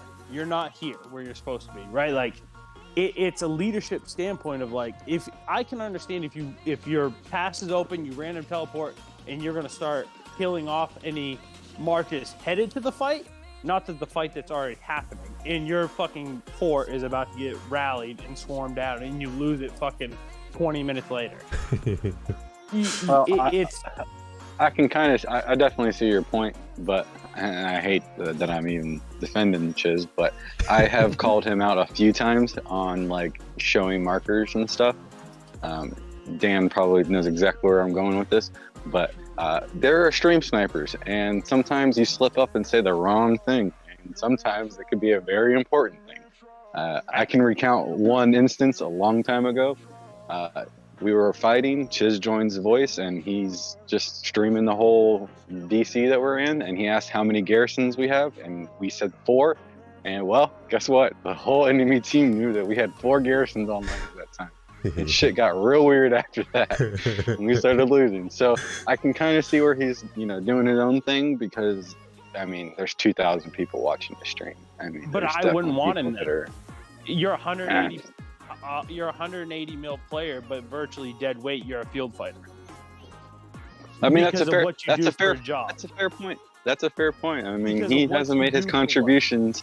He hasn't made his contributions for sure in '93 when he first got here. That he had conflict of interest between 2 KvKs going on at the same time. But I mean, when he gets into his spot and he does his lane, I mean, if there's a lot of fighting, he takes advantage of it. I'm sure he's gonna zero himself to migrate. I mean, I wouldn't see why not. I mean, the whole topic of them migrating and stuff, they're going to the smaller seed. I mean, they want to stay low. Well, they're not going to be, because once they migrate, they're going to be a 10 to 13 bill alliance that's automatically a B seed. Well, I mean, that is true. That is true. That is true. It is. I will say that I give him props, because we kind of saw this coming too before he talked about it, and it was kind of made public and stuff. It's kind of the way the game is kind of focusing. I mean, I said it earlier. I see the whole Imperium level marker, that 24 billion Imperium marker. I see it dropping quite a bit, maybe extremely down to 20 bill as far as Imperium power. So everybody wants to fight. The big Imperiums aren't getting fights, so I kind of understand that they want to go to do something smaller, so they actually get fights and stay in KvK and stuff. So it does make sense, but I definitely see it hurting like A seeds, B seeds, and C seeds for sure. Like, we're all trying to, dodge Imperiums. We're trying to maintain. We're trying to maintain it, and it's not sustainable to fight Imperiums back to back. Let me tell you that. For my count, hell no. But for like B's and C's, I mean, if those guys do start getting down in there, there's gonna be some powerful A seeds that are going to be coming up for sure, if that's their plan, because they won't stay B, King. They won't stay B. The 13 bill, they won't stay that way. They'll stay in the A seed. Yeah. Justin's well, I mean, he only counts instantly 150. That's 150, correct? Yeah. But it's not going to push. It's not going to push to. I don't think they would want to go Imperium. I mean, that's been our game, and we've tried to stay away from Imperium burden for the longest, because we've hit it a few times in the past in different kingdoms, and it's not a world we want to fight in. Nobody wants to be in that shit. It's not sustainable. So for our player health, like, I get what they're doing. It's their player health too. I mean, they went like 2 months, 3 months without a fight. I mean, that's kind of fucked up. I've heard some horror stories from there. I've got a couple of friends that are in there. They just deleted their troops and didn't log in until KvK started. So that's the only way they could get a match. I mean, that's kind of fucked up. It's a real problem. And even like, I foresee, me personally, I think 1093 is going to be the next one that has that problem, right? Because Lilith is looking at 2 kingdoms in particular that are functioning with 1.5 to 2 alliances, and that's 1960 and 2489. Right? Like Lilith is looking at this like, this is where the money's at. This is where we want it. That's possible, but there's more. I think there's more outcry now. There's more, outcry from low spend free to plays, more outcry from them than there is from your whales. Granted, they got VIP chats and they can, complain about matchmaking and whatnot. But I mean, what whale's gonna complain if they're beating down, right? I mean, 75 is a prime example of that. But anyways, the point I'm trying to make is that there's a lot of like players that are upset about matchmaking more than there is the whales. Oh, you're telling so me. If there's a chance, I think it was Turtle that was saying this earlier about doing a king picking the players in their kingdom like Ark of Osiris for KvK. I mean, if they do it that route, I mean, 1093's got the biggest depth probably in the kingdom. So I mean, they're gonna see they'll see the numbers there and they'll be like, okay, yeah, this isn't right. Like, they can't get a match. No match found for a couple weeks that breaks up the kingdom. That's like the most passive way to break up a kingdom. There's no match found. And we saw that with 1254. I think it's going to be a little bit more streamlined than that, right? Like you're not going to pick the players. You're going to pick alliances, right? Like you're going to say, for us, it's UG and HO. Boom. You got 2 alliances, 150 players. Each alliance is 300 but players. You're not going into KvK with just one, your one alliance. Like like for our example, right? Like you need to bring your farms. You need to bring your farm alliance, your subs, your shells. You have to bring those in. So that. But they might not want that. That's what I think. I think that's what me and Dan were talking about a couple weeks ago. Was like the way it looked is they want to make it so that you are bringing your account, your alliance, and that's it. And then that alleviates the whole fort drop. You can't have the Great Fort Wall of 302 anymore because you have one alliance is registered. So it's literally it's the idea that you can just be this one alliance. This is who is registered. This is what you're bringing. Well, that's kind of a separate topic because that's the Fort Wall meta thing. I think they did try to fix it with Warriors Unbound, and I really want to get into that KvK just for that. That's what we're looking at next. A little hint, but it's alliance credit wise. You almost have to do it if you have any mass migration out as a should be CC'd. You have to do something that limits your alliance credit, so you can use all your alliance credits to fucking buy passports for people. I would argue that Warriors Unbound is a recovery credits for your alliance store. Yeah, KvK. I mean, and there's nothing wrong with that. I mean, hell, how many credits we blew through this KvK? I mean, yeah, we went a little crazy this KvK, but it's but it like Warriors Unbound would be the perfect like balance to it, right? I think what one thing which is a shining star is that it looks like they're trying to. I think the next KvK mode that we're going to get is going to be a combination of some of these, right, that are going to fix a majority of the issues, right? The quick commander releases with adding auxiliary skills and the artifacts that you have in Warriors Unbound to add more RPG elements, more less linear gameplay. There's still obviously going to be your commander pairings and equipment that's you need to have, but I mean, we're just looking through some reports too, and there's people who are getting playful with the auxiliary skills, and then the aspect of the forts and whatnot too, like you guys were alluding to. So I don't know if they'll totally go into a Warriors Unbound, because I do still think that the fort meta is kind of like a little cash grab in a way, especially with some of these bigger kingdoms. But for the smaller kingdoms like us, it's just a matter of time of how long can we possibly do that, because as Dur said in chat, is pretty much done with his farm accounts after this last KvK. So yeah, I think that they're trying to do, like I had mentioned earlier in stream, they need to do something big. I think that big thing is coming maybe next year. I don't see them doing it this year, but we'll probably get the last Cav commander release, like Turtle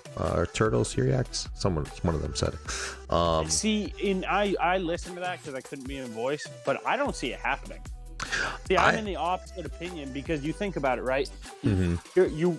What were you actually missing in game? And it's not a Cav rally pair. It's literally an Archer Garrison.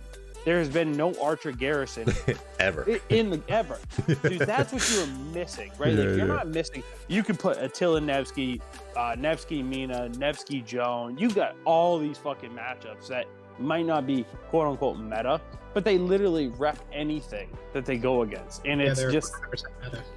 you know what You just don't have like that true anti-swarm. But even even now, this last KvK, like I mean, fighting with the T4 troops and you know, I have a little bit more resources, I guess, because of that. But I just said fuck it at one point. I started swarming everything. You have to mind your hospital, but I was swarming the Tariq Pakals. I was swarming Henry Nebus, Attila Takedas, Attila Nevskys. Like I was just, who cares? Especially with the increased damage, and if you get a surprise strike, like you need to be swarming anyway, you know. But well, my question is, do you really need at this point with Hera? Do you really need an Archer? Yes. Yeah. Because you think about it, literally that Archer Garrison. If you go and read the skills and you pair them up, like in my personal opinion, Tyreek is useless against them. You have to run Cavs into them. Regardless, you have to run Cav. So basically, and in my opinion, looking at the debuff, it has to be Nevsky and Joan though because of the skill damage, because she decreases the normal attack damage. So you have to do like a Nevsky Joan or a Nevsky Mina. Like it has to be that way. So yes, you're gonna see, in my personal opinion, Archer Garrison be the premium Garrison. I think so too. I think so too. You're taking a whole. So now it's just going to be nonstop Cav rallies. Like right now, there's with Hera. No. I think and we'll see very soon. But I think, my personal opinion, you're going to see on Sunday. Like this shit's going to get spicy. Yeah, I think we just got our new meta breakers, and it's not uncommon for Lilith to do this. I think Dido and ZL, or any combination of Dido, ZL, Dido, Heraclius, is gonna stomp probably every rally that you put at it. Her kit looks really good on paper, and ZL just looks so fucking strong. You can't swarm it. If you put the two together, you can't swarm it. Yes, right? Exactly. Like decrease skill damage to 5 surrounding targets. Like it's nuts. It's nuts. And then if you silence, I think it's ZL. If he's silenced, you get burst it has damage. A 50%, to boost damage. It's like it's. To me personally, I think it's, if they're going to implement that system they talked about, because they've kind of rushed 5 commanders in 5 months, 5.5 months, right? So they've rushed 5 commanders into the game. Now they're going to sit back and be like, all right, develop the aspect of the game and slowly transition the way the game is played and try to shift the meta, because right now it's Fort fucking Central and it sucks. Yeah, I agree. Guys, I've heard give me a lot 1 of whales second. complain. I'll be right back. Real quick, Lucretia, thank you for the $7.99 super chat. I will not take a shot, but I'm gonna get a glass of wine. I'll be right back. I gotta use the bathroom, guys. Entertain the stream. Thank you. Heard from quite a few of my friends that are whales, and they think that the amount of commanders that they dish out is way too quick for anybody to make like solid choices of investment. And I've heard a lot of backlash, at least, and a couple of them even have complained to VIP that it's like these commanders are coming out way too fucking quick. And they're spenders too, and it's kind of like, oh yeah, I mean it makes sense for low spend free to plays. I mean, you can't make a solid choice of what's the meta if it's just going to change in the next month. Well, I mean, I think the good news with the metas, at least the last 2, is you can kind of focus, because if you're a low spender free to play, you're probably not Garrison and you're not rallying. So like between Heraclius and the range commander, it was a game changer, this KvK for us. Yeah, this KvK, that was, I feel like it's more balanced now. If any, like as long as we've been playing, I think in this KvK that we just had, that Hera was definitely a good balance to to the meta, I guess you could say. Yeah. So let me ask you this. All right. So right now you have with Hera, you have really, depending on who's the rally person and what the field looks like, you have what, 2 commanders that could rally Hera with any combination, and it will take a while, but you can eventually get it to burn. Well, here's the thing though. So it's situational, right? Like us personally, we went 1v2 with the other B kingdoms. Hera YSS dominated, won every trade. Now, when they double rallied it, it got murdered. It was literally night and day. Boom. Literally wouldn't last at all because for whatever reason, the way the package is set up, it wants to require the 3 troop types. So if you have, say, and this is where, personally, if you look at the archers, like an archer rally on a mixed troop type works so well because for whatever reason, that garrison loses its infantry so fast. So with Hera, as soon as it loses that 3 troop types, it goes and you lose that 15%, I think it is, normal attack reduction. So 20, yeah, whatever it is, it's a significant amount. That's as soon as the archers do that, and you lose the 3 troop types, whether you're refilling it or not, and then you hit it with another rally, it just, for whatever reason, it melts. But if you're in a situation where they can only rally from one position, and that it will survive forever. I think with the new archer garrison, if it's as strong as what it is on paper, I think you're going to have a very tough time breaking it because, yeah, Nevsky Joan can definitely do it. Nevsky Mina, I think most people is going to swarm it. I think the Krakens are going to swarm it. You can swarm Nev Joan. You can. Dude, you can swarm any rally. It doesn't matter. You can. With personal attack, yeah. Swarming is a player decision. It's not like, oh, like you can't do this at all. Swarming is a straight up player decision if you want to burn the resources and the speed ups, because that's the main thing it does. It punches your pocket extremely hard. It all depends on the commander though. Like we all have swarmed, like, you know, archer rallies because those are just swarmable. I just said this last KvK I was swarming Tariq Bakals without even a care in the world. And it was, and I mean, correct me if I'm wrong too, Europe. When you guys had us in Kingsland, when you were like really pushing up on us, I was in some garrisons, and I was sitting next to a flag. Thankfully, I was being forced to swarm because we were playing a little sloppy at times, and it was Tariq Bakals that just kept coming. And I mean, I was just like, fuck it, I'm gonna swarm it. I have to, or we're gonna lose these flags. Because you guys were actually, I think, one. On both the flags that we were defending, 1 or 2 burns away from us really getting kind of fucked. And I think you guys did get those burns eventually. Yeah, there was.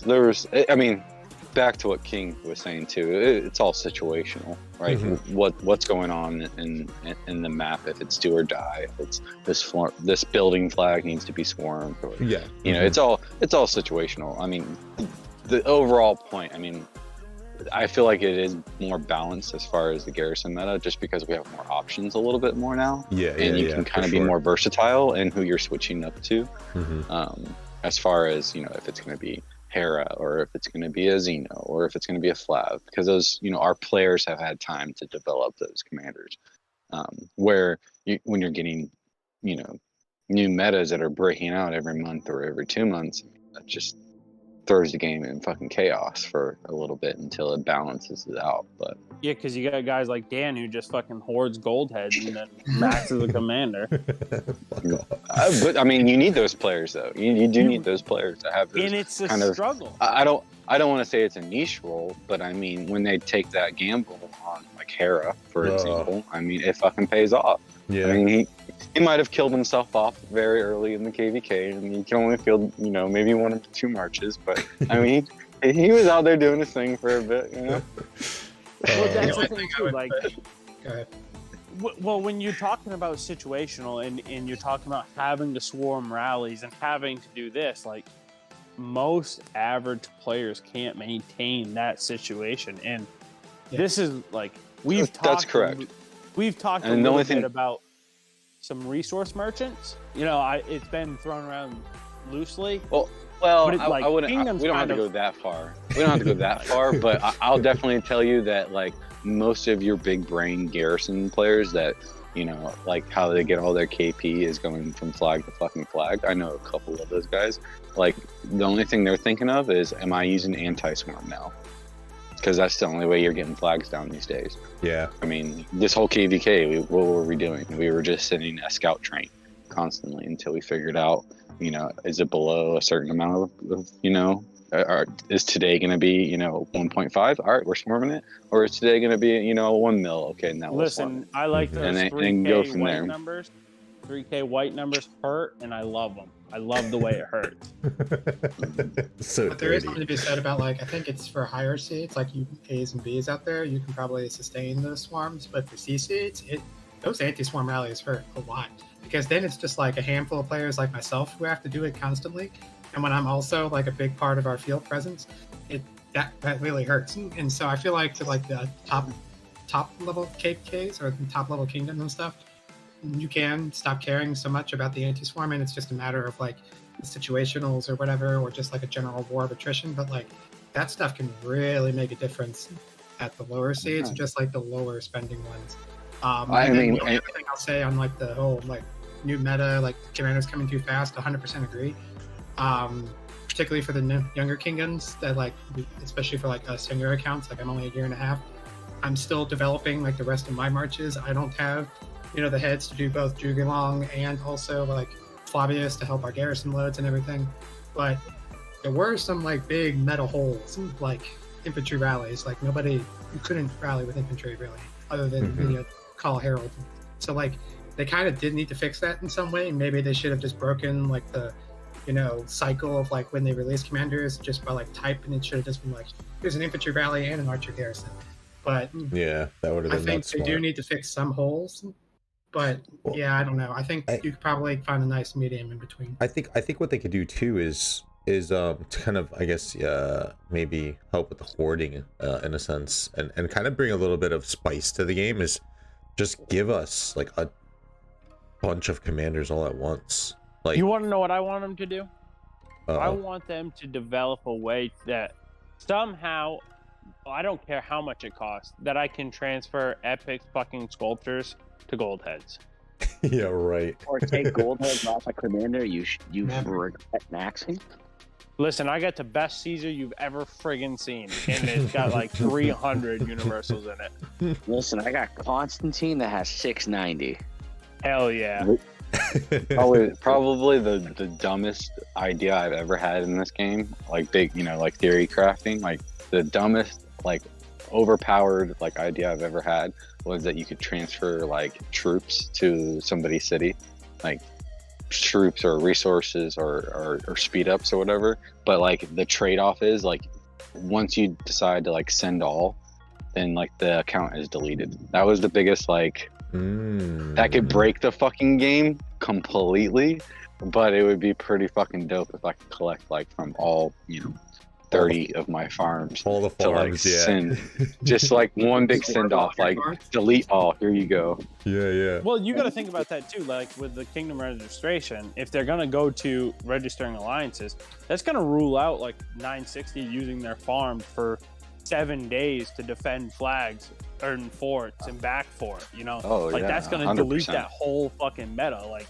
you're no more of a reason to have a 40-50 mil farm. And as a kingdom who's constantly chasing C-Seed, like we might not even get a migration. And it's like like dude, we're fucking lean.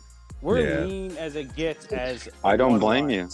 Stop that migration right now. The way that the things are changing, I mean, I'm on the same mindset of the Imperium burden is dropping. I think it was Turtle that said it earlier, that he sees I think you said it was like 6 months you see the game changing to where like everything's dropping as far as like power and rankings from like the seeds, like from A and B and C. Well, I think it's less than that, Turtle. I would argue that we have like maybe 2 or 3 months. Yeah, like yeah, not this next KvK. For us, it just got out. not this KvK that's coming up, but like this- the next one. I see it the next coming up. That shit's gonna change.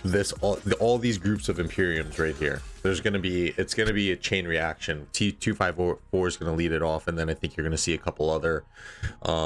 Let's not call them kingdoms. Let's call them like the alliances within these kingdoms. They're gonna be like, that's a pretty smart idea. Let's give it a shot. Well, here's do the that. worst part Yeah. though, is like they're just buying fucking kingdoms. Like, let's not even sugarcoat it. They're buying kingdoms to go to. Pretty much. I mean, that might, that could be definitely happening. But like for us, the A kingdoms, the C kingdoms, Bs, whatever. Like you guys, like we're all trying to dodge Imperiums, and so like we have to like, okay, here is a cookie crumb that Chiz just put out there that might be happening. We've already talked about it in the past. Like we need to make changes fucking now before it, we get put into a bad situation. Europe, I don't know if you know our situation, but in 76 we registered for King of the Nile, which, by the way, I let Dirty Dan know that was happening and send him I the watched. chain. Yeah, And was I was like, watching. It's probably not coming, but we literally dropped to 31.46, I think it was, for registration. Matchmaking hit, we were fucking BC'd. So obviously everybody refers to 1093 scan, which was a week into pre-KvK, and we were at like 13.4. But it's like, dude, we literally went on a power diet. Wait, hold on. I don't know if we do this. For 3 months and ended up at 13.14 as a fucking BC. It was so painful. Oops. It's gonna be 12.9, I think, next month. Thank don't tell me you that. for the super chat. Listen, I did that wrong. I Linda, put the super. Wait, what's the cutoff for C right now? It's like 13, but like it drops every month and a half. it's Like, every dropped time- 100 million every month for the last Yeah. 5 months straight. What would you say the average is? And you think, and I've told Dan this, and hopefully I don't get zeroed from somebody's farm, but I think that most One Alliance Kingdoms, I think the players that are ranked like 170 to 300, me personally, I think you should consider even having them migrate out or zero them, whether they're active players or not. If they're not contributing a lot to fighting, if you could clear that and clear just 2 million per account, that's 300 million you're clearing in power that you could end up being in the CC. And that's kind of our thing too. Like, so you can zero these accounts, but nothing stops them from clicking a button. Yeah. It doesn't change what they can do. And when you have, so our base power, I don't know what yours is, Turtle, but ours is 25 mil right now. Like So, it's like, 18. Yeah. 18. We literally can zero, I think we were counting the other day, like 65 players at 26 to 30 mil. And there's 60 more players at 25 to 24 mil. And most of them are farms. 19 mil for us. Yeah, you can't get rid of all the farms, like, because those are I'm required. literally about to start another farm account in fucking 81 just to be in the top 300. That's Like why- our number 300, remember, like if you went even further and you deleted from say 200 to 320, because what happens is if you hit 300, then 301 becomes 300 if it goes below the number. So say you go from 200 to 350 and you just zero all those accounts, you could probably chop off 300 million to where your 300 is probably like 12 million from our 19. But Well, and it that's- takes work to do it. And that's the thing too, though, is at the end of the day, if I thought Lilith 80 gave us a tool, it would be easier. It would be just something. It would just make this so Yeah. much easier than zeroing. So we have significantly more active players than 81, right? Like we have an actual Can they rally second that alliance. chat? I don't know. We have a Oh, whole second sorry, my alliance bad. of I did it actual again. players. But it Fair enough. is. But there's a significant amount that's going to get asked to leave as well. Yeah, and it just sucks because it's like they haven't done anything wrong. They're not even that high a power, but we can control rogues that we have 355 mil accounts that will not leave. So there's 150 mil of matchmaking that we can't do anything about. I thought 81 had like their top 300 was like 21 or 25 or something like that mil. No, we've always been pretty low. Even last off season, we were like 21 mil. I'll chalk it down to 17 at one point. You guys definitely did a good job this KvK as far as like using your farms to like fill and kill off. I'll give you that for sure. That was our first time having to do that. Like that was my first time in 4 years around ish of gameplay. I've never had to stuff the way that I did in this KvK, but we've always been the aggressor in our previous KvKs because we've always been kind of thick. And I mean, we did, to your point, yeah, we did an awesome job. I was very proud of people kind of following that direction to do what we did. But the farms have always been an issue. Even last off season, it was like I counted roughly, it was like 3 billion power worth in farms. It's just like that's like another thing that's like, can you fix that, Lilith? Because these are farm accounts. Like I don't know. It's like, but at the same time, you want that though. I mean, it paid off for you guys in your situation. True. Yeah. To where you could like survive a little longer into the fight. And I mean, if anything, it was a buffer from you guys using your main accounts and, you know, destroying your main accounts. I mean, that's why I don't think it'll be one alliance registration or something, because that would be such a massive change if it was just like, all right, you can only bring your main accounts in now and maybe like a handful of farms if you're really small. And then all these other accounts are suddenly gone. Like, and you can't even do anything with them except literally farm. Like, I don't think they're going to make it to like, maybe it cuts off players. I think it's going to be about players personally, but. Yeah, I mean, if it is that route, I mean, it comes down to activity and it comes down to, you know, the players that are, you know, have those multiple farms. I mean, we all know players that don't have farms at all.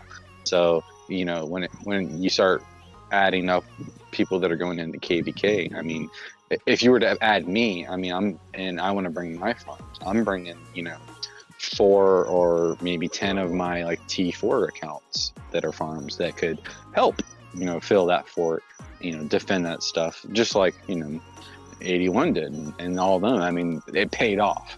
Like that helped them get through their KvK to where, you know, they ended up winning. So I mean, like it is hard to say. I think it's strategic, like it's alliance based, because if you want to do that, then you register an additional 150 accounts. You know what I'm saying? Like if you say I'm going to register my main alliance, and then your second alliance is going to be your farm accounts, and you register, well, guess what? You registered 300 players. Here is that 300 player power. Not individually going through and clicking every list, because it gets a little, it can get really complicated to do that, right? Like you could miss like one of your players because he's in a fucking farm alliance and you're not even paying attention. If you don't get limited by the number of alliances you can bring, which maybe there is some upper limit, but if it's like at least like 2, then yeah, I could see that working. But that would just be such a massive meta shift to just suddenly eliminate all these other farms that like people use. I mean, maybe it's a way to get people to spend more money, or it's a way to like deal with like how the meta in the KvK is right now with tons of forts. But yeah, I just. But you feel think like about it though, like if 302 had to register 3 alliances because they have 2 man alliances or 1.5, and then they wanted to bring a farm alliance, like they wouldn't have been able to survive that fort wall for even 2 days because they didn't have enough forts. Like that's what I think it's going to be. Not that it's just like limited to 1 or 2 alliances. It's limited to, well, if you're saying you want to bring 3 alliances, that's automatically 150 players. So you know, 150 for each alliance. That's 450. That's what you're registering. You can match any 450 in the same power bracket. And I think there'll be plenty of that, right? Like there'll be plenty of alliances that will register that way, right? Like, so if take 76, if we registered our main alliance, which if you're a C seed, you're going to have 4 to 6 kingdoms in your camp. Like I would only bring my main alliance and be like, well, tough shit. I'm bringing 1 alliance because if I bring a second, it's going to bump me to a B seed. I don't know. I think for me, it's, and a lot of kingdoms do it. It's any kingdom that's in a C seed. You have maybe a full alliance full of members, so 100, we'll say 155. But if you're trying to drop those numbers and you can only bring in your main account, like think about your top 300. If you only have one alliance, that's an extra 150 plus of either farms or dead weight. And that doesn't include the players that in that 155 that don't meet the minimum requirements for KvK. That's exactly what I was about to say. You need to like teach the players to know like their strengths, like their weaknesses. Like they don't have farms, they can't be a T5 player. Like the players that you have in those C kingdoms, like they need to know like what is their like expectations, like what's tangible. Can they actually fight at an 80 mil, or do they need to fight at like 75 mil or 70 mil? I mean, if you get more players, because a lot of people get like hooked on that, like I need T5 to like fight and stuff. When they get too big, they can't contribute, they can't meet expectations. Their power ultimately goes into that, 150, like you were saying, and you get uneven matchups. So, like, I mean, there's a whole level of that involved too, with players knowing like their, what they can actually do. I mean, that's a big thing that like we need to do in our kingdom as well. I think all across the board, everybody needs to, and all of Rise of Kingdoms. I think to be completely honest too. Like 76 didn't start doing like kingdom cleanups till after our heroic anthem. So KvK 3 we did kind of, and then heroic anthem we did.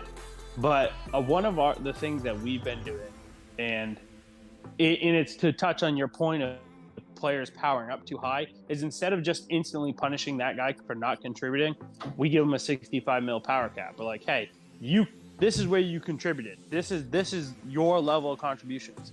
Don't break this level or you will migrate. Like if you break this, we're zeroing. And it saves some good players. Like we had players that straight up outperformed some of, like, even myself. I finished like 9th. And we had one guy who was power capped at 65 mil, like worked with him a little bit on his commanders, worked with him on his gear, and like he blew it out of the water. He finished like 4th or 5th. And it's like some of these players do need that, and it's possible with T4s too, man. Like straight up, like one of my good friends in my kingdom, he's got an account that's in 1254 too, and he's just a monster. But I mean, he solid T5. I was fighting with him with his main account. He decided to, go to a different kingdom, left his alt here, and I was like, yeah, I'm gonna fuck him up in rankings and contributions, because I always try to pick like, a little rival. I think we all kind of do that. Pick somebody that is in the same kind of like power bracket, and you try to beat him in, in kingdom, contributions and stuff. Dude was using T4s, and he was keeping up with me, saving resources. I mean, T5 isn't all that if you actually know what you're doing and have the right commanders. It's possible to pull off high KP, and deads, and you can have millions of them. It's what, 4 million power, 4 million power for a million T4 versus 10 million for a million. Like, I can have 2 million T4 to what you can have for a million T5. And then I sprinkle in about a million T5 on top of that, and I can run 100 T5 and 200 to 300 T4, and my marches do excellent. It's possible. I mean, I would like to longevity, right, of this game. I've been playing for 4 almost 5 years too. So it's not sustainable to constantly be, maxing tech all the time and running through all these speed ups. So T4 definitely sounds pretty fucking good if I don't have to go on my farms all the time. And I got a lot of farms I gotta go. I mean, I'm pushing 35 between me and my girlfriend, so it's like I got a lot to farm. So that's a lot of tedious bullshit to where I could use T4, use half the speed ups, half the resources. So I mean, it just kind of makes sense. I mean, I got the commanders, so I mean, a lot of people get into that mindset though of like, I need T5 to keep up with the big dogs because that's what they're doing. But in reality, fight with T4 and then kill your T5 off. I think that's kind of the way of the future for a lot of us, like old heads, I guess you could say, that have been playing this game and are kind of getting annoyed with some of the bullshit. And stop trying to compete with the big dogs. Like, why are you trying to compete with the giant whales and krakens? And other than that, there's people in my kingdom who tell me every KvK, Syriax, this is going to be the first time I beat you. You're going to be shocked by what I do. And then they're not even sometimes top 50, or they're in the top 20 at best. And there's a vast gulf between me and them. And it's you're setting yourself up for failure. Like, it's not to like say don't aspire to be great, don't try and do better, but like set your expectations correct. Don't think you're gonna play, especially if you just bought an account. Don't expect that like, oh, you bought this great account that you're gonna suddenly, if you don't You gotta spend learn it, how to bargain, you're gonna keep it at that and you level. gotta get a resource provider. That's the Yeah. only way you're gonna compete with a whale. Yeah, like just be happy with where you're at. Yeah, T4 is great. So, But Well, there's yeah. so there was a concept that me and Dan had talked about, and it wasn't. It's a not so subtle hint, and I don't know how you guys are gonna feel about this, but I know a guy like Lambo is probably gonna hate this idea, but I could foresee them merging DC kingdoms together. he said It they're was gonna an- put up a pop server. You know, I'm not opposed to that. I'm not opposed to that at all, King. But I mean, it kind of does make sense. Thinking does, it about does. how I many. mean, if you Look look how at- many servers. Look how many servers they have. Mhm. We're in the what, the 3000s now. Yeah. Well, if How you much money scroll are they down- spending on all these servers? Like Lilith is spending a lot to run all these servers. I mean, from like a business side, like they're losing money on these D kingdoms. Well, Can you yeah, imagine and that's the thing. content from or just throwing a bunch of kingdoms together and making them fight it out to see who's going to be a king anymore. Like the YouTube content would be amazing. Well, and the that's the other gulag. thing too. Like, I think I love that idea, by the way. I think there's something more to it. Like, I think there's an avenue for Lilith to do, and it's kind of like, here's a group of kingdoms, hash it out. Each king, here you go. You are merging. There's no choice. You're merging. This is your options. And, Whoever like, takes find Zig, whoever takes Zig is king of the kingdom. Yeah, or you start. So what you go in and see who gets there first and holds the temple at the end. Mm-hmm. Battle Royal, Rise of Kingdoms would be insane. Well, you think like Probably think about migrating to that, to be honest. Yeah. Just to like spice shit up. Yeah. just try it one time. The closest thing I ever got to that was actually doing an invasion when there was no like limit caps and stuff like that. We went like 300 deep into like a Korean D kingdom that was going to be set up for like MGEs and shit, and we just fucking like the Josh, thank king you just for left the the cap gifted for subs, like my friend. one I fucking appreciate you. minute, and there was like fucking 200 of Get the us hype that emojis just, in the ran through the fucking kingdom. We had like chat for 12 or Josh. 15 alliances that we had in the kingdom that we all had the keys to and shit. We just like we forced our way into the kingdom, and So why then we is just that started. We went straight through the Zig. Like Why is it was fucking nuts. But this was the time in the game where when somebody migrated to the kingdom, you would get a notification in your system mail that somebody joined the kingdom. So when it just happened when we decided to like invade, and as soon as we invaded, there was like 200 fucking messages of all these people that joined when they were only expecting one, and it just turned into a straight civil war inside the kingdom, and we ended up losing. But it was so much fucking fun. But like that kind of stuff was exciting. Like that kept our group together. Like we bonded kind of over like fighting in zone 1s, 2s, and 3s and shit, like to get there. So if they had something like that in the game where it was like a battle royale, I mean, we play it in like COD and Modern Warfare and stuff like that. So if we had like an opportunity to play it like in RoK, I think it would be kind of cool. I really do think it would be interesting to like, with like an alt account or whatever that's kind of souped up, to go in and like fuck around a little bit and find out, see how it is. I think it'd be pretty cool. A little battle royale. Mm-hmm. Wasteland KvK. Well, Yeah.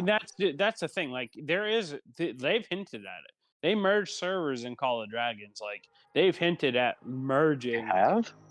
Already? Yeah, they haven't with when the global release, but before the global release, yeah, they merged kingdoms. That's what they called seasons, right? Like that was kind of the KvKs merging fucking servers. It's what, when you enter the second season, it's a merger of two kingdoms. Imagine the Diplo and that shit. That'd be fucking crazy. Well, here's a little bit of like at the time, like Mephisto's in not. server 33, That's not. Chisgule's in server 32. So that Well, merger then- might happen. I mean, that would be pretty fucking cool. I mean, I'm not 100% sure. I mean, we're all theory crafting here right now, but I mean, it would be pretty cool to like. It was a not so subtle hint. The way they worded it was kind of like the same way that I've seen them word it in Call of Dragons, but it's kind of like, we're not going to maintain these, and they recognize it. It's not a secret that accounts and kingdoms get sold. It's kind of a fucking known fact, and like they're recognizing that there's these DC kingdoms, like what Lambo just faced. That's what they are. They are nothing more than an MGE farm kingdom, or they're a kingdom for sale. So if they instantly like pick everybody up and move them to another server, what are they losing anyways? They're closing down a server, sure, but they're not losing anything. Well, I mean, this game does set up conflict, right? MGE is a perfect example. Kill event. Yeah. They try. They at least at the beginning of the game when you play. If you're starting out in leadership, they're setting it up to where like you're gonna have conflict within like your circle, within your alliance, within your kingdom. Even in KvK. That is definitely even in KvK. Even in KvK. Doing rewards. Yeah. Oh yeah. Ruins, all that shit. That's a big deal when you're sorting. Like for our kingdom, when we have plus, people, more than 185 in alliance and stuff, then you have to like start separating, different, tiers of rewards you're getting for, your top 185 contributors all go to one alliance. Everybody else kind of goes to the rest of them. And then you move those rewards along, but kind of makes sense for us. You contribute, you get rewards, so that's kind of fair. But like the game is set up to where there's conflict within inside your kingdom. So a scenario where it would be a battle royale, I mean, it's setting up for conflict within your kingdom. Are we gonna bend over and all merge into one kingdom, or somebody gonna fucking step up and like, take over all these extra players that are coming into your kingdom? So it wouldn't be too far-fetched for sure. Because the game is set up to where you're always having conflict inside of your kingdom, no matter what. I mean, look at the Alliance events that just came out. What is it, Alliance Mobilization? I mean, in our kingdom alone, we had people that were trying to get into, like, SIP, for instance, so they could, be a part of that new event. And it was a bullshit event anyhow. But, it's set up for conflict. That was the thing that me and Ray were talking about, that they mentioned that they have just since never mentioned again, is the whole joining of alliances within KvK. Like you can join another kingdom's alliance in KvK. So like if that took place within, then nobody else could go into KvK. Correct. Yeah. If one went in, then nobody could do like a story mode. It would be just you on your own, and that creates divide in the kingdom. So you're telling me one alliance in the kingdom can go into a KvK, but the rest of us have to sit outside? Like that just stirs conflict. No. I think it was also like once you're in KvK. So like if we were in KvK, I would have been able to join like W75 or something like that. They had added that in one of their like update notes, but then they never further expanded on it. Like that's like one of those things where we talk about where they put these ideas out there, or these aren't ideas, these are like updates or things that are supposed to be coming, but then they just never come. It's like why do you even announce it? And then here's like another thing too. If you go back 2 years, you probably remember this, Turtle, you probably remember too, and they tried to just totally change Rise of Kingdoms altogether and make it like alliance based.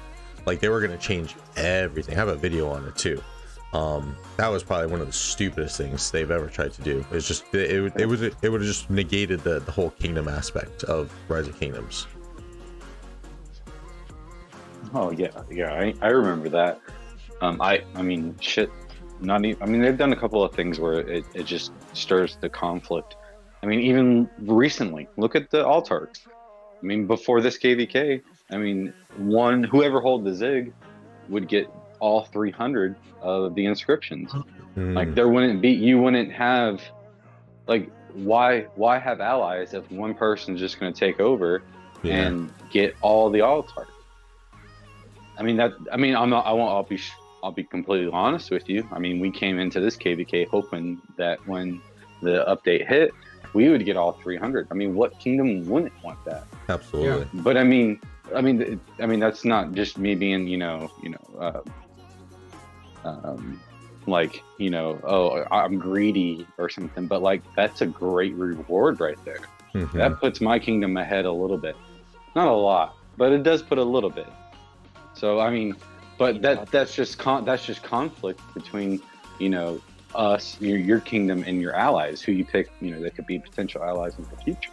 Like that just creates conflict. I mean, the game's great about creating conflict. They changed that though, so where, you know, it balances it out, and you can spread it among your, you know, your allies. Granted, you don't get, you know, to pick both the limited and the unlimited, but you know, that's a different topic. But they might have dropped the ball on that. They might have dropped the ball on that a little bit. I didn't get the rewards. I didn't get the rewards, but I felt bad for you guys because I was like, I was expecting both too, but like they definitely dropped the ball on that. But I mean, they do create like scenarios where it's just like conflict between your inner kingdom and with the potential allies that you have. So I mean, it definitely is a fucking.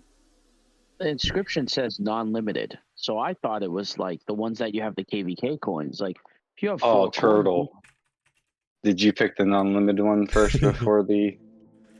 I didn't. So I didn't get the one of the special inscription. So I picked, you know, I picked the, which is what everyone usually will pick. But Dan, he was live streaming, and I said, dude, like, don't pick one yet. You can only pick one. And he looked at all of them. And obviously most people did pick the skill damage one. And I just think it's trash that, like, you can either get a free one because you're hard work in KvK, so they give you one. But you could have 4 coins, you could have 6 coins, and you can only pick one. Yeah. And then they updated the KvK shop, which in my opinion, I think is absolute. I think that new infantry skin is, in my opinion, absolutely trash. All the rewards are dog shit, dude. All of them. Well, no, even the city skins. The city skins are the new infantry one they're bringing back. I think it's awful. I think 10% infantry defense. Most ones you can win that are free, or they don't cost a ton, is infantry 5% defense. So for an extra 5%, you want me to spend all those KvK coins when I could buy 3 blueprints? No way. I think 10% defense, like if it was 10% health, okay. But 10% defense, you want me to spend what, 600, what is it, 590 coins or whatever it is? A large majority of people have done that for Divine Abode. Yeah, I have a 5% health skin, and I'm a whale because I've just barely been short of winning Zenith. Yeah, I'm definitely going to buy that 10% defense. 5% health is better than the 10% defense that they're offering when you can get a 5% defense. Yeah, I mean, definitely. But like an unpopular opinion, like the rewards you get in KvK for what you like sacrificed are dog shit. I mean, all the people that are getting coins, majority of the people that are getting coins back-to-back KvKs, you think they're really going in and like buying those blueprints and actually making them? Like, how many people are just sitting on like 6, 10 plus like season coins? They're not doing shit. I'm personally one of them. I've got 11 coins. I'm saving now too. I don't spend I only spend for, crystal tech. So for me, like, I'm not spending a whole lot of shit, and I'm not doing a whole lot of, I could be doing more of the in-game events and getting like gear and shit, but like I can't make all these blueprints. I can't make all these blueprints that are coming out like every KvK. Like, so like the rewards that I'm getting are dog shit. I'm not making all this stuff. No, definitely, but I mean, like, my thing is like one of the guys that's in the chat, and everyone knows him, his name's D, and he's like he's ridiculous on the field. But the fact that he could be a top 2, top 3 overall KvK player, and he only gets 1 inscription, and he saves all those coins, and then I have every KvK Lost Canyon, as soon as it opens, I buy the iconic, and then I just buy the materials till the last week, save up enough coins, and then buy the everything's so expensive. They're never going to change the shop, but I just think that infantry skin, how about you add more rewards? How about you add other things that we could buy. Like like they're changing the date for the inscriptions. Like it's supposed to be it's supposed to be available right away. They say, which No, is that's good. a different sharp. That's a different shop. What they call it? It's a completely different shop that nobody knows what it does. The one that you spend 2,500 gems. The one that they're giving us in the beginning of the KvK. Yeah. Yeah. Oh, that's terrible, dude. 2,500 But I mean- gems for it. But what I'm saying, I mean, like a player like D. I mean, I didn't get to fight much with D. I think we were on different time zones. But like a player like him, he's one of your top contributors. I'm one of 93. I mean, but the rewards that even though we lost, but I've been on the winning side too, of getting KvK rewards. Like it's not all like great stuff. Like it's not affecting my gameplay. Yeah. Getting minimum rewards back. Mm-hmm. It's just like I fucking dumped so much into this KvK. I cleared myself out, speed up the resources, for my farms, everything. So like there's even if we won, like it wouldn't have felt like, a couple of percentages. Yeah, shit. I could have bought a couple of bundles and got lucky and got those percentages, or you know what I mean? Like I know that there's difference because it's Well, that's the worst part. Like the worst aspect of the game is gear, because it's so hard to get the blueprints to craft legendary gear. Like you have to either buy them with gems. Yes. Well, you have to buy them with gems. You don't have a choice. Mm-hmm. Yeah. Like the only thing I've ever got was a hope cloak.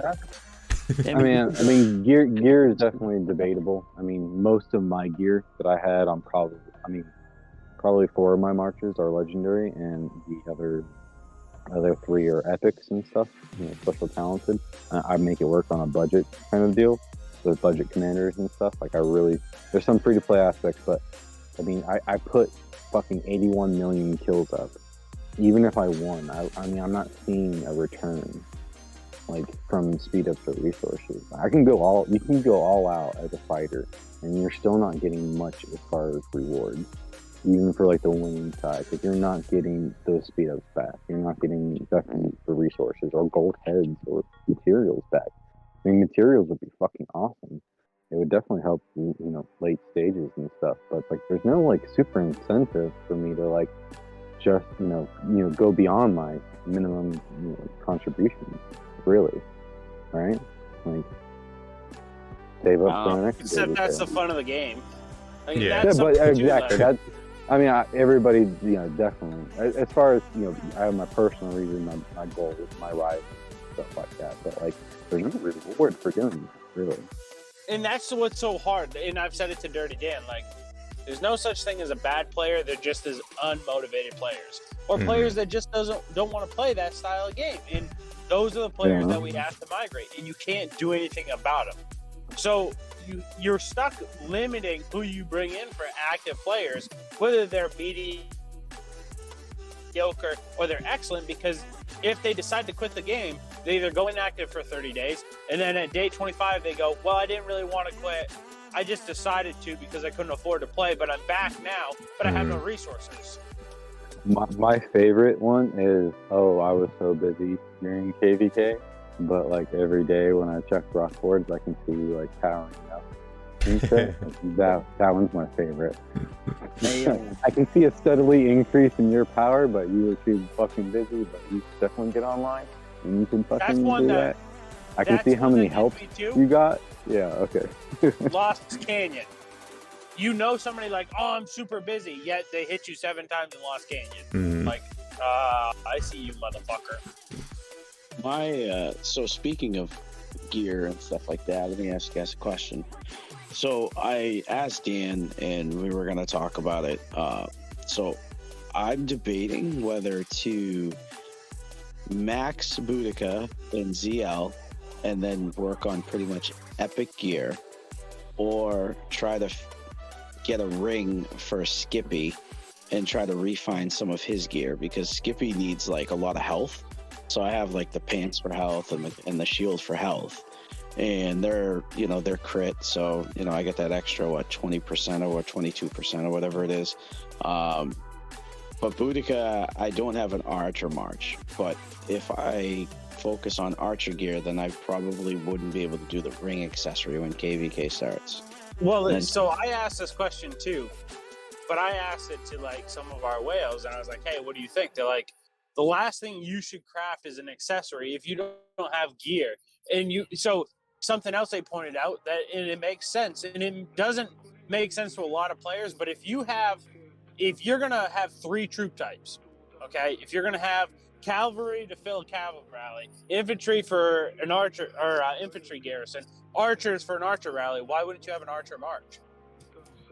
Mhm. Because if it just justifies having 400 or 500 archers to stick into a flag, because if you don't have an archer march, you're hoping you get to run archer rallies and garrisons, because if you don't, then you just have archers that you never kill off. Well, now you have the archers you can kill off with Hera. So you do have And like Dinos.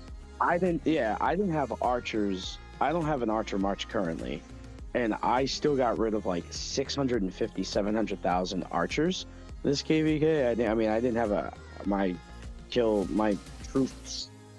How many troops I have wasn't a ton, so I would say 80% of my troops I killed off was archers, because we had a rally. Skinsy was the rally leader, and he runs archers. But you could stick them in the flags now with Hera. So the reason why is like because Skippy, like I run Skippy and Charles or Skippy and Alex, and See, I like Skippy and Alex myself. Mhm. yeah, Same. but Hey, But the Turtle, I gotta- Boudica is very entertaining. Well, I let got me a ask you question a for you, question. Turtle. Oh, go ahead. My question, and this is what I usually ask my guys, is do you want KP now or do you want it later? Good question. Do I want KP? I think you're still gonna. I think no matter what I do, I'm still gonna get it, because it's just I'm gonna run out of resources. You won't though, because I think to what he's trying to get at is if you build an extra march, you're getting your KP. You're not correct. Blowing Yeah. through more. Dan is correct in that. And if you do go the accessory route, fair play, you do get KP from that, and you get a higher percentage. But let's be honest here, you could have the best marches in the game, but it doesn't matter who they are. If they get swarmed down, you get swarmed down, you get a bad report. Potentially, you have more marches, you can counter one of those marches. Since you don't have an archer march, say you're swarming in Quan with your cav and infantry, you have an archer march, there's a good chance that Boudica YSG might just pull off a good report for you. You could potentially get more KP. That's how I personally look at it. More marches, more damage to the opponent. Speed ups. You were definitely on the receiving end of my side from that. My Boudica is all epic, all epic special talented. And I love it. But I have the same I- thing. Yeah, So- I budget it to the extreme. So I ran 3 marches this KvK, and I did, I got a little over 500 million kill points this KvK, and my speed ups were pretty much all gone. Like I had probably maybe 30 or 40 days left of speed ups by the time KvK was done. But if I do add that extra march, I'm just gonna be also it's a catch-22. Like I'm gonna get my KP fast. 100%. Well, this But- is also where your fearless leader is supposed to promise to recover KvK. Shut up. And give you king skills and give you lots of king skills. That helps a bit. 13k gems. That's what- Okay, look on the king skill bit, I was distracted at times. It's not that I'm cheaping out on them. There was a good fair amount of times where, and this is too where I adjusted later in the KvK, where I was just like, hey, like if Skinsy or someone else was like, if I wasn't on the front that I was fighting, like, can you just take king? Because I can't be. I'm streaming and then people are saying king skill, but you're on the other side. So that's when I adjusted later. I'm not cheap with them, Mr. Yerp. So before Yeah, your I building forget skills about are it, lackluster too. Oh, that. come on. Turtle, there's I something just do else that I lazy wanted to tough point shit. out about your Boudica, and that is like have you ever looked at the debuff like aspect of it, of the Nevsky, Guant, Skippy, Boudica package when you're swarming a march, right? Like Nevsky hits it, you have the defense debuff. Boudica hits it to follow up. It's just a chain reaction of like how the debuffs work together. Skill Can you support it? skill Is the thing. damage, debuff, health debuff, defense debuff. Like you get hit by those 3 meta marches, you go down quick. And they work together in synergy. Yeah. It just goes together. But it's not just I mean, you. And you have to support that with resources and speed ups. And if it's a full purple and everybody's like, oh my god, we all have to kill Zhuge Long now, like that purple march might do okay, but if you don't have the resources and speed ups, like maybe it sounds like you're kind of low after running those others, unless you're replacing one of those. Going to 4 and 5, like you just need more and more farms, you need more and more speed ups, even if you have good gear. Like you can still, like my Minna and William got absolutely slaughtered half the time, and it's like half legendary, half purple. So like you can go to those marches, it's good to have them, but you're not the only one out there. It's not like you versus like one-on-one duels all the time. It's you as part of a group. So it's also about managing your own economy. Turtle, I wouldn't can't help you say- with the speed ups, but I know a guy with resources. So the there resource- is a usually- unicorn. Yeah, I'm usually with the resources. Like I went into KvK with like 4.5 billion food, like 4.2 billion wood. I ran majority T4, so I only had about 1 billion gold that I didn't really. I needed, like, some people would give me like 20 million, but I really didn't. I was just getting low, but I ran a lot of T4 and I did pretty good. So like this KvK, I'll probably have like 1.4, 1.5 billion gold, but like I'll probably have, probably in the 3 billion range for food, wood, stone. It's just the speed ups and it's crafting all the epic gear. If I craft all that epic gear and I have Boudica, and then I have to put in about 1,000 sculptures into Boudica and ZL. But you Bro, get the you can run Boudica. You can run Boudica 5-5-5-1. Yeah. So that's You can 3 get away with that. That's what I do as well. That's Yeah. 3. You can As buy. well You can. as I think you can get away with ZL. 5-5-5-1 probably too. I think ZL is Yeah, I did that. I usable did that at- with Epic. not even. I did that with think Epic. 5-5-1. I did it with Epic gear at 5-5-5-1. I mean, I had people messaging me, asking me if this is when Boudica just first came out, asking me if she was, maxed, what's the talent tree, let me see your gear. It's just Epic, bro, with a fucking flag. It's just slow as fuck. Keep up with my Cav. Cav gang for life. But there is synergy, like King was saying. There's synergy in there, and it makes for a great murder ball. But there is a unicorn effect. There is definitely a unicorn effect in this game. As soon as there's a brand new commander, they definitely get targeted. With Boudica, that was definitely You gotta happening. hide them. With our new gotta archers hide that are coming out, everybody knows that they're going to be hiding behind Boudica. Boudica is going to be a fucking unicorn. As soon as you see her with these new archers that are coming out, they're going to be targeting Boudica. So you probably won't see results on your Boudica, whatever you're running with her. But I can tell you that it will. You're going to have good trades, and you'll be getting more KP. And that's the one thing I face is KP. But So, if I'm Boudica, I think it's a good investment, Boudica, for sure. Yeah. It's just if I make Boudica and ZL 5-5-5-1 each. Well, like I said, my Boudica is 4-1-1. You actually don't get Ray's right. I think in his opinion, 5-5-1-1 ZL is actually because you're getting 30% health, and then you're getting the defense from Boudica. That's all the tankiness you need. And they both punch so hard with their active skills already. You don't really need the additional skill damage boost. If you wanted to, obviously you want to get that eventually. He works really well as a 5-5-5-1, but a 5-5-1-1, I think ZL does work. Yeah, and to add on to Dan's point too, it depends on the KvK you're going into, bro. Yeah. You can go into an HA, get support skills, or you can go into a New Orleans and you can add on auxiliary skills, and you can beef that commander that is lackluster in those areas. Like you can depending on the KvK, of course, but you can go in and for me, when I first got Boudica, I was in an HA, and I had it only at 5-5-5-1. and I ended up using sport skills to balance her to where she could like get to her full potential to fight what I needed her to do. So that, like you can maneuver around depending on leadership, matchmaking, and stuff like that. But like, there's options there. She's a good pickup for sure, especially with these archers that are coming in. She's gonna get you some KP. Yeah. No, it's definitely the world head aspects, really the gear and the speed ups. Like I'm trying to get my speed up, and it's just is it really worth that type of investment? Yeah. I mean, honestly, I fought you quite a few times in the field. If you would have had a couple more marches out there, you would have been a threat for sure. But like, I mean, I'm out there with 7 marches. You have 3. I mean, it's basic math right there. You know, it's a numbers game at the end of the day. You definitely need more marches out there. Mm-hmm.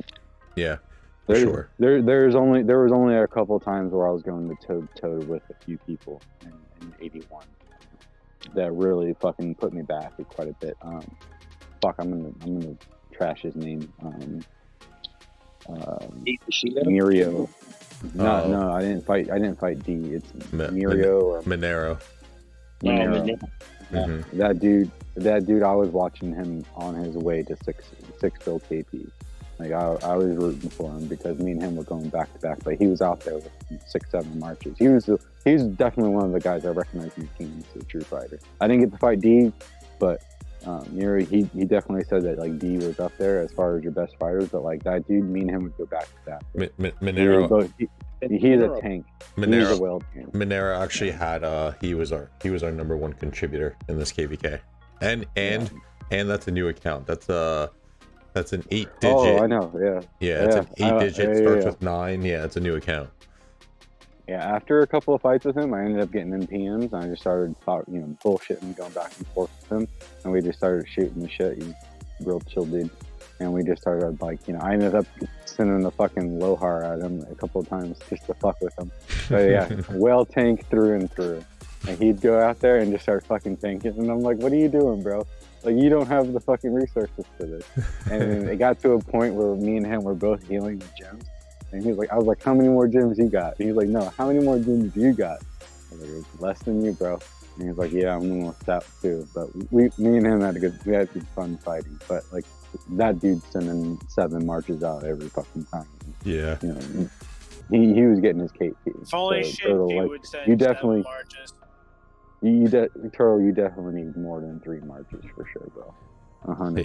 You need that synergy to run those murder balls. Hey guys, the economy to support more marches. Hey guys, let me jump in real quick, and we'll get like 1 or 2 more points in, and then I'm gonna wrap the stream up. Sound good?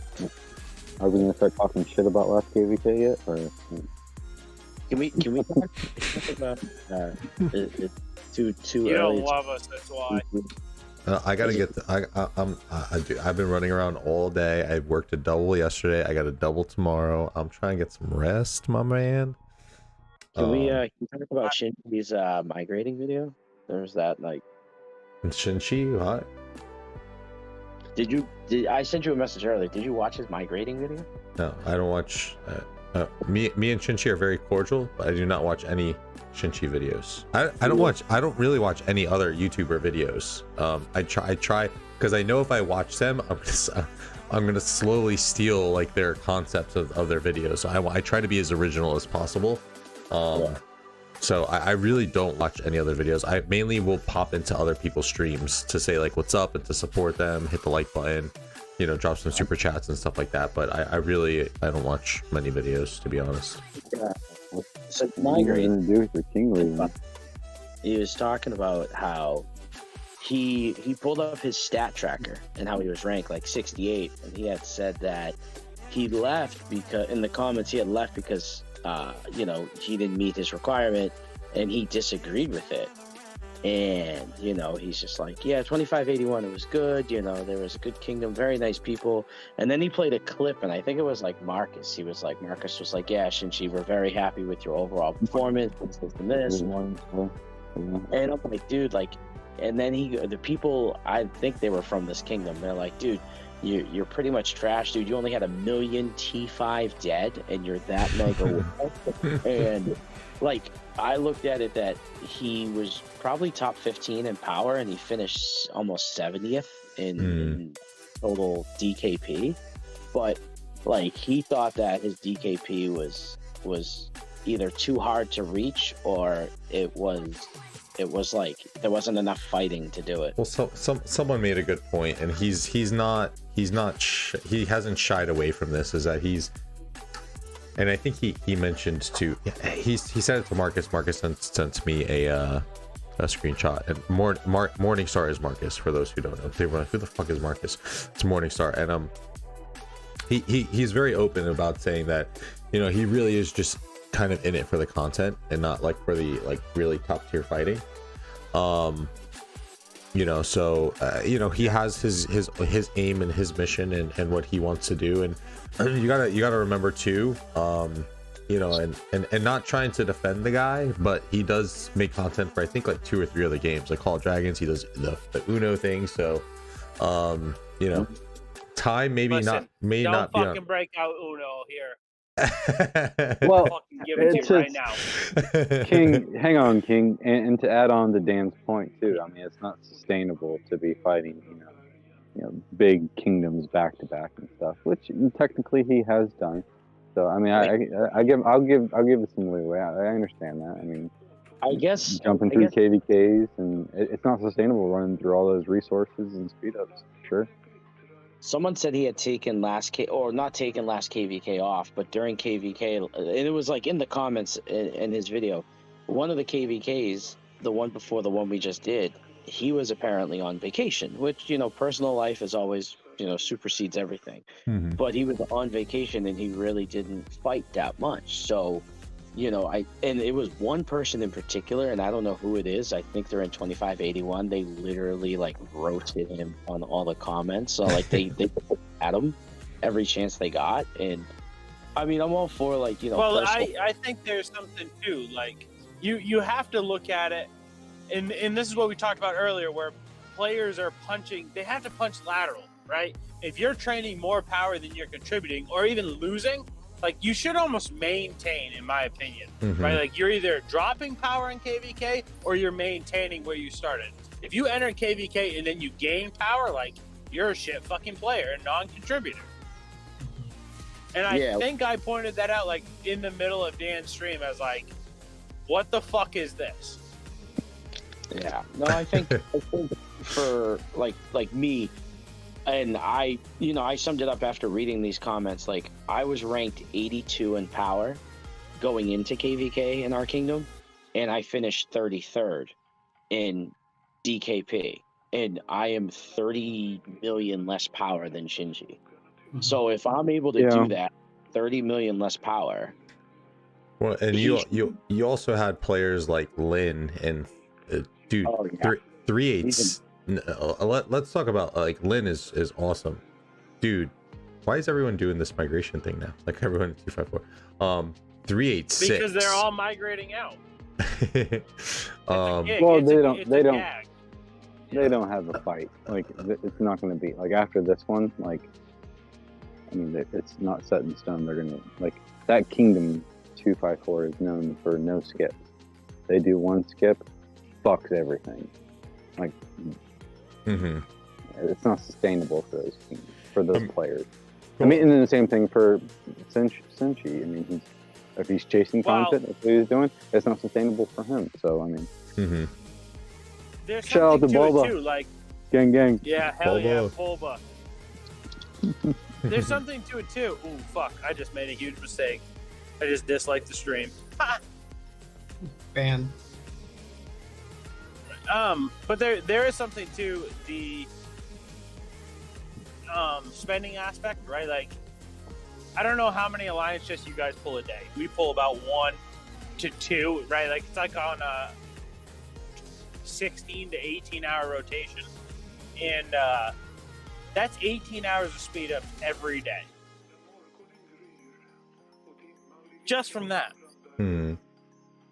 Yeah, but I mean, you look at people like we have a I would call her free to play, very very low spender, maybe 10 to 15 American dollars a month. She finished top 10 in honor without getting any ruins in the beginning, and she finished top, I think, 2025 in DKP, and she is like a 50 million power player. She boosted. She's like 70 million now. What she was in.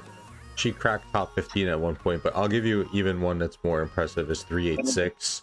He's more of he's an older account, so he has the ability to, you know, kind of what we said. He has the composition of marches. He has 5 marches, whereas Lynn probably only has like 2 or 3 because she's a newer account. This guy is a free-to-play low spender, barely invested into Crystal Tech, and he was ranked like number 6 for us. Like you can do it. You just need to. It depends on your you know, I think barb chain and marches. Well, your barb chain marches, but also Ray is like what you said earlier is, you know, how do you want to play? You know, is that truly how you want to play the game, or do you want to be more casual? You know, and some players want to go hard. And I got compliments from 386. He was like, dude, this is the most fun KvK I've ever played, and thank you so much. And I was like, I mean, it is what you make of it. You know, it's not. We only do so much. Players got to go out and make the most of these KvKs. That's why I stream for like fucking, you know, 12 plus hours when these KvKs happen, because it's fun, you know. Well, that's something too. Like we've been talking about it. It's in order to be a competitive kingdom, it takes some level of personal sacrifice. Yeah. And yeah. You don't have players that want to make a personal sacrifice. Like, they're not bad players. It's just not how you want them to play the game. You can't force it. You can't play their account. The most you can do is ask them to migrate if they don't meet the requirement. Mm-hmm. You know, but it is like you need that level of personal sacrifice, and that's what burns guys out and players out is players that do 12 or 16 hours like this KvK is going to require.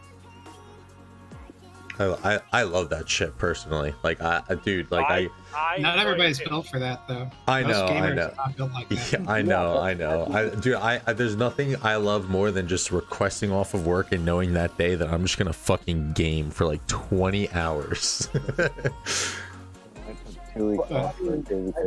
think with this particular, like, and I see Bobo's messages, like this particular KvK, and Europe was in it.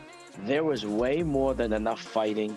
Even if you log in for an hour a day to play, there was way more than enough fighting for everyone to hit their DKP.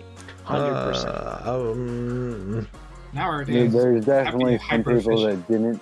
There's some people that definitely didn't hit their You're quota. probably going to sack a lot of resources and speed up, but you could go through the ruins and people would fight. Like, even when there was in between ruin day, there was fighting. Like, well, those aren't tracked. Those aren't calculated. We don't. That's the beauty. That's the beauty of this of Statmaster. well, I mean, they ended up being calculated. Some of them did, but There's a if you small put percentage one- that makes it in. Yes. Yeah. But I mean, if someone's there for zone 5, I almost hit my DKP in zone 5, and I played maybe 5, 6, 7 hours. So if you don't hit it there was a little fight in that zone 6, but Kingsland, after Kingsland, trying to get into the other zones, like, there was definitely enough time to get your DKP, especially if you're an old account that probably has 4 or 5 solid. Well, here's this. I mean, you have ruins, right? I mean, and I hit my DKP early on because I had to garrison, and you know, our instruction in that first zone 5 fights on the past battles was don't kill your main troops. So, you know, he had really the ruins and whatever, and the one altar fight that we had that we smacked the B seeds, and that stupid little zone, and then it was Kingsland, which he was on a decent amount. You know, so look, it is what it is. I mean, I don't know if we have to ramble on about Shin and his fighting styles and stuff, or his stats for that matter, because we could just keep going in circles, honestly. And I think, you know, Bobo's making a good point. Like, it should be weighted a little different. But if you're generally just carried about players' contributions, right? Like we did it where we scanned, and not like it was like an hour before Ruin, an altar fight, an out 15 minutes after the game would start, and then Kingsland, right? We went 2v4 for 12 hours in Kingsland, and we had players who didn't even show up in that 12-hour window. And that was what we were more concerned about, is these players had no personal sacrifice, right? Like they weren't willing to give an extra hour of sleep, 2 hours of sleep, and it's like, it's not a penalty to them. That's why we let every player have the chance to migrate out willingly. Then if they choose not to, we zero. But it is one of those where, like, we had a 12-hour window, and we had players that we were tracking that had zero contributions. And it is that level. To Bulba's point too, and we're going to be implementing this next KvK. For us, we're going to scale our DKPs or like the percentages. So in the earlier zones, especially if it's like a heroic anthem, it's probably the best example. Is Zone 5 is kind of more or less a glamour zone. You get a Bastion skill out of it, but we're gonna do like 20 20 20 20 20 20 and then 40. So we're gonna scale that, and Kingsland is gonna be worth the the 40 percentage or whatever of the DKP. So that is something that we're gonna implement. So okay, I would argue. I think that's definitely fair, but so you have the first zone 20, then what are you going to do after Kingsland? Say you take Kingsland and then you go into the next zone, and you have to go way into their zone 4 if it's heroic. Usually what we do is I forgot why so we actually usually we cut off DKP and we say after Kingsland that's done, because that means Kingsland settles the KvK, and anything we do after that is in pursuit of the rewards that we earned. That's our in pursuit of personal gain. Is how we put it. Essentially, yeah, that's our philosophy. So, I would argue that's the most important thing before Kingsland, that DKP, how you position yourself on the map, what risks you take, what strides you take to like secure your spot in the Kingsland. Look at 302 right now. The KvK you're watching, that fort wall, that was a goal. They succeeded. They accomplished what they wanted to do. They got themselves into the next round. That's the big thing right there, that DKP they just earned for themselves. And they might a lot of fucking sacrifice. A lot of people died to get to that spot. And that goes back to a situation, right? Like that's a game time decision. That's what we like to talk about, is a game time decision. Is like that situation. Like if we pull this off, it's fucking great. Like all effort is tracked and recorded. Good job. Well, 1302 is a little different, or 2302. I mean, well, at least in our KvK too. Like the one that we had was Dan 93 and 21. Same thing. There was a lot of positioning and moving around and stuff. And, there's some different things you can do in Nile versus Orleans, but like same cause. I mean, you have to put yourself in the position to where you can take those fights. Well, that's the thing too. Like, so if Dan's talking like staging requirements, like look at the Siege Orleans he's got on the screen. It's technically you can get locked in zone 4. Like if the way your matchmaking is, and somehow like in this situation, 2302 should have been locked. 1846 didn't take the opportunity to drop a fort right behind the other forts and just finish it off, right? Like they didn't put 2 and 2 together. I don't know if they felt confident or what it was, but they didn't do it. I mean, Nile. Look at Nile. You can get locked in zone 4. Yeah. Same thing with Nile. I mean, you can win Kingsland, but you can still get outmaneuvered. I mean, look, if say Kingsland would have been different for us. I mean, look what happened with 81 and 10 toes down. I mean, they could have gone through their level 9 passes and outflanked them. That's an opportunity. They would have been well in their ability to take them, and they did. I mean, there was quality of fights for sure. I think in this Nile and in our KvK, to kind of against Bulba's point that he was making. We had quality fights for sure.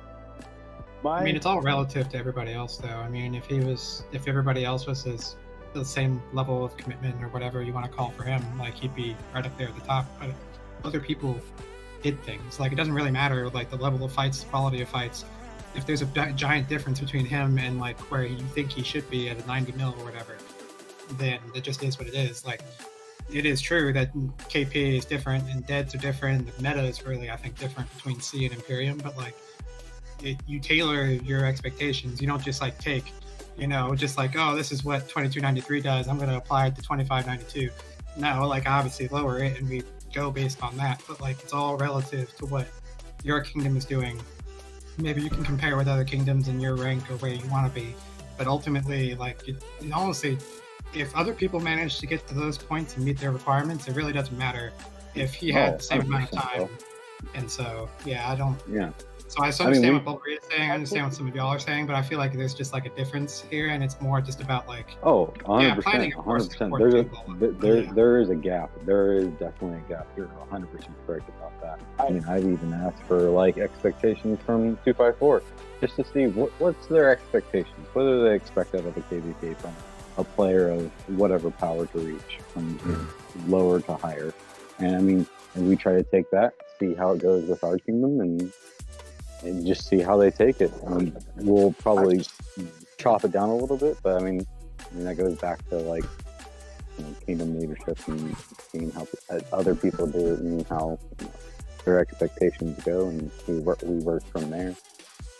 I mean, and I think too, like what Bulba's just trying to get to is like, they have players that they can rely on in shifts, and that's what I think, and I could be wrong, but like it is like, I know if I ever got exiled from 76 for running my mouse because I'm a fat mouse, like 81 would probably take me in, and like off hours, like I have no problem picking up extra hours where I know how to place a fort properly. And that is something that I think he's alluding to, is like, planning matters, right? Like, positioning your players to succeed matters. Like, the DKP is the extra on top. The contributions are extra on top. But at the end of the day, it is planning that succeeds.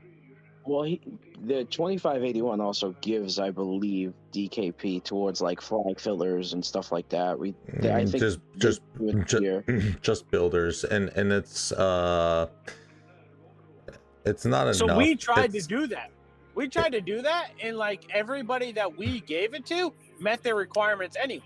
Exactly. Yeah, it's such a small percentage. If anything, it tweaks, the final standings, which in turn kind of tweaks like MGE placements and stuff like that too. But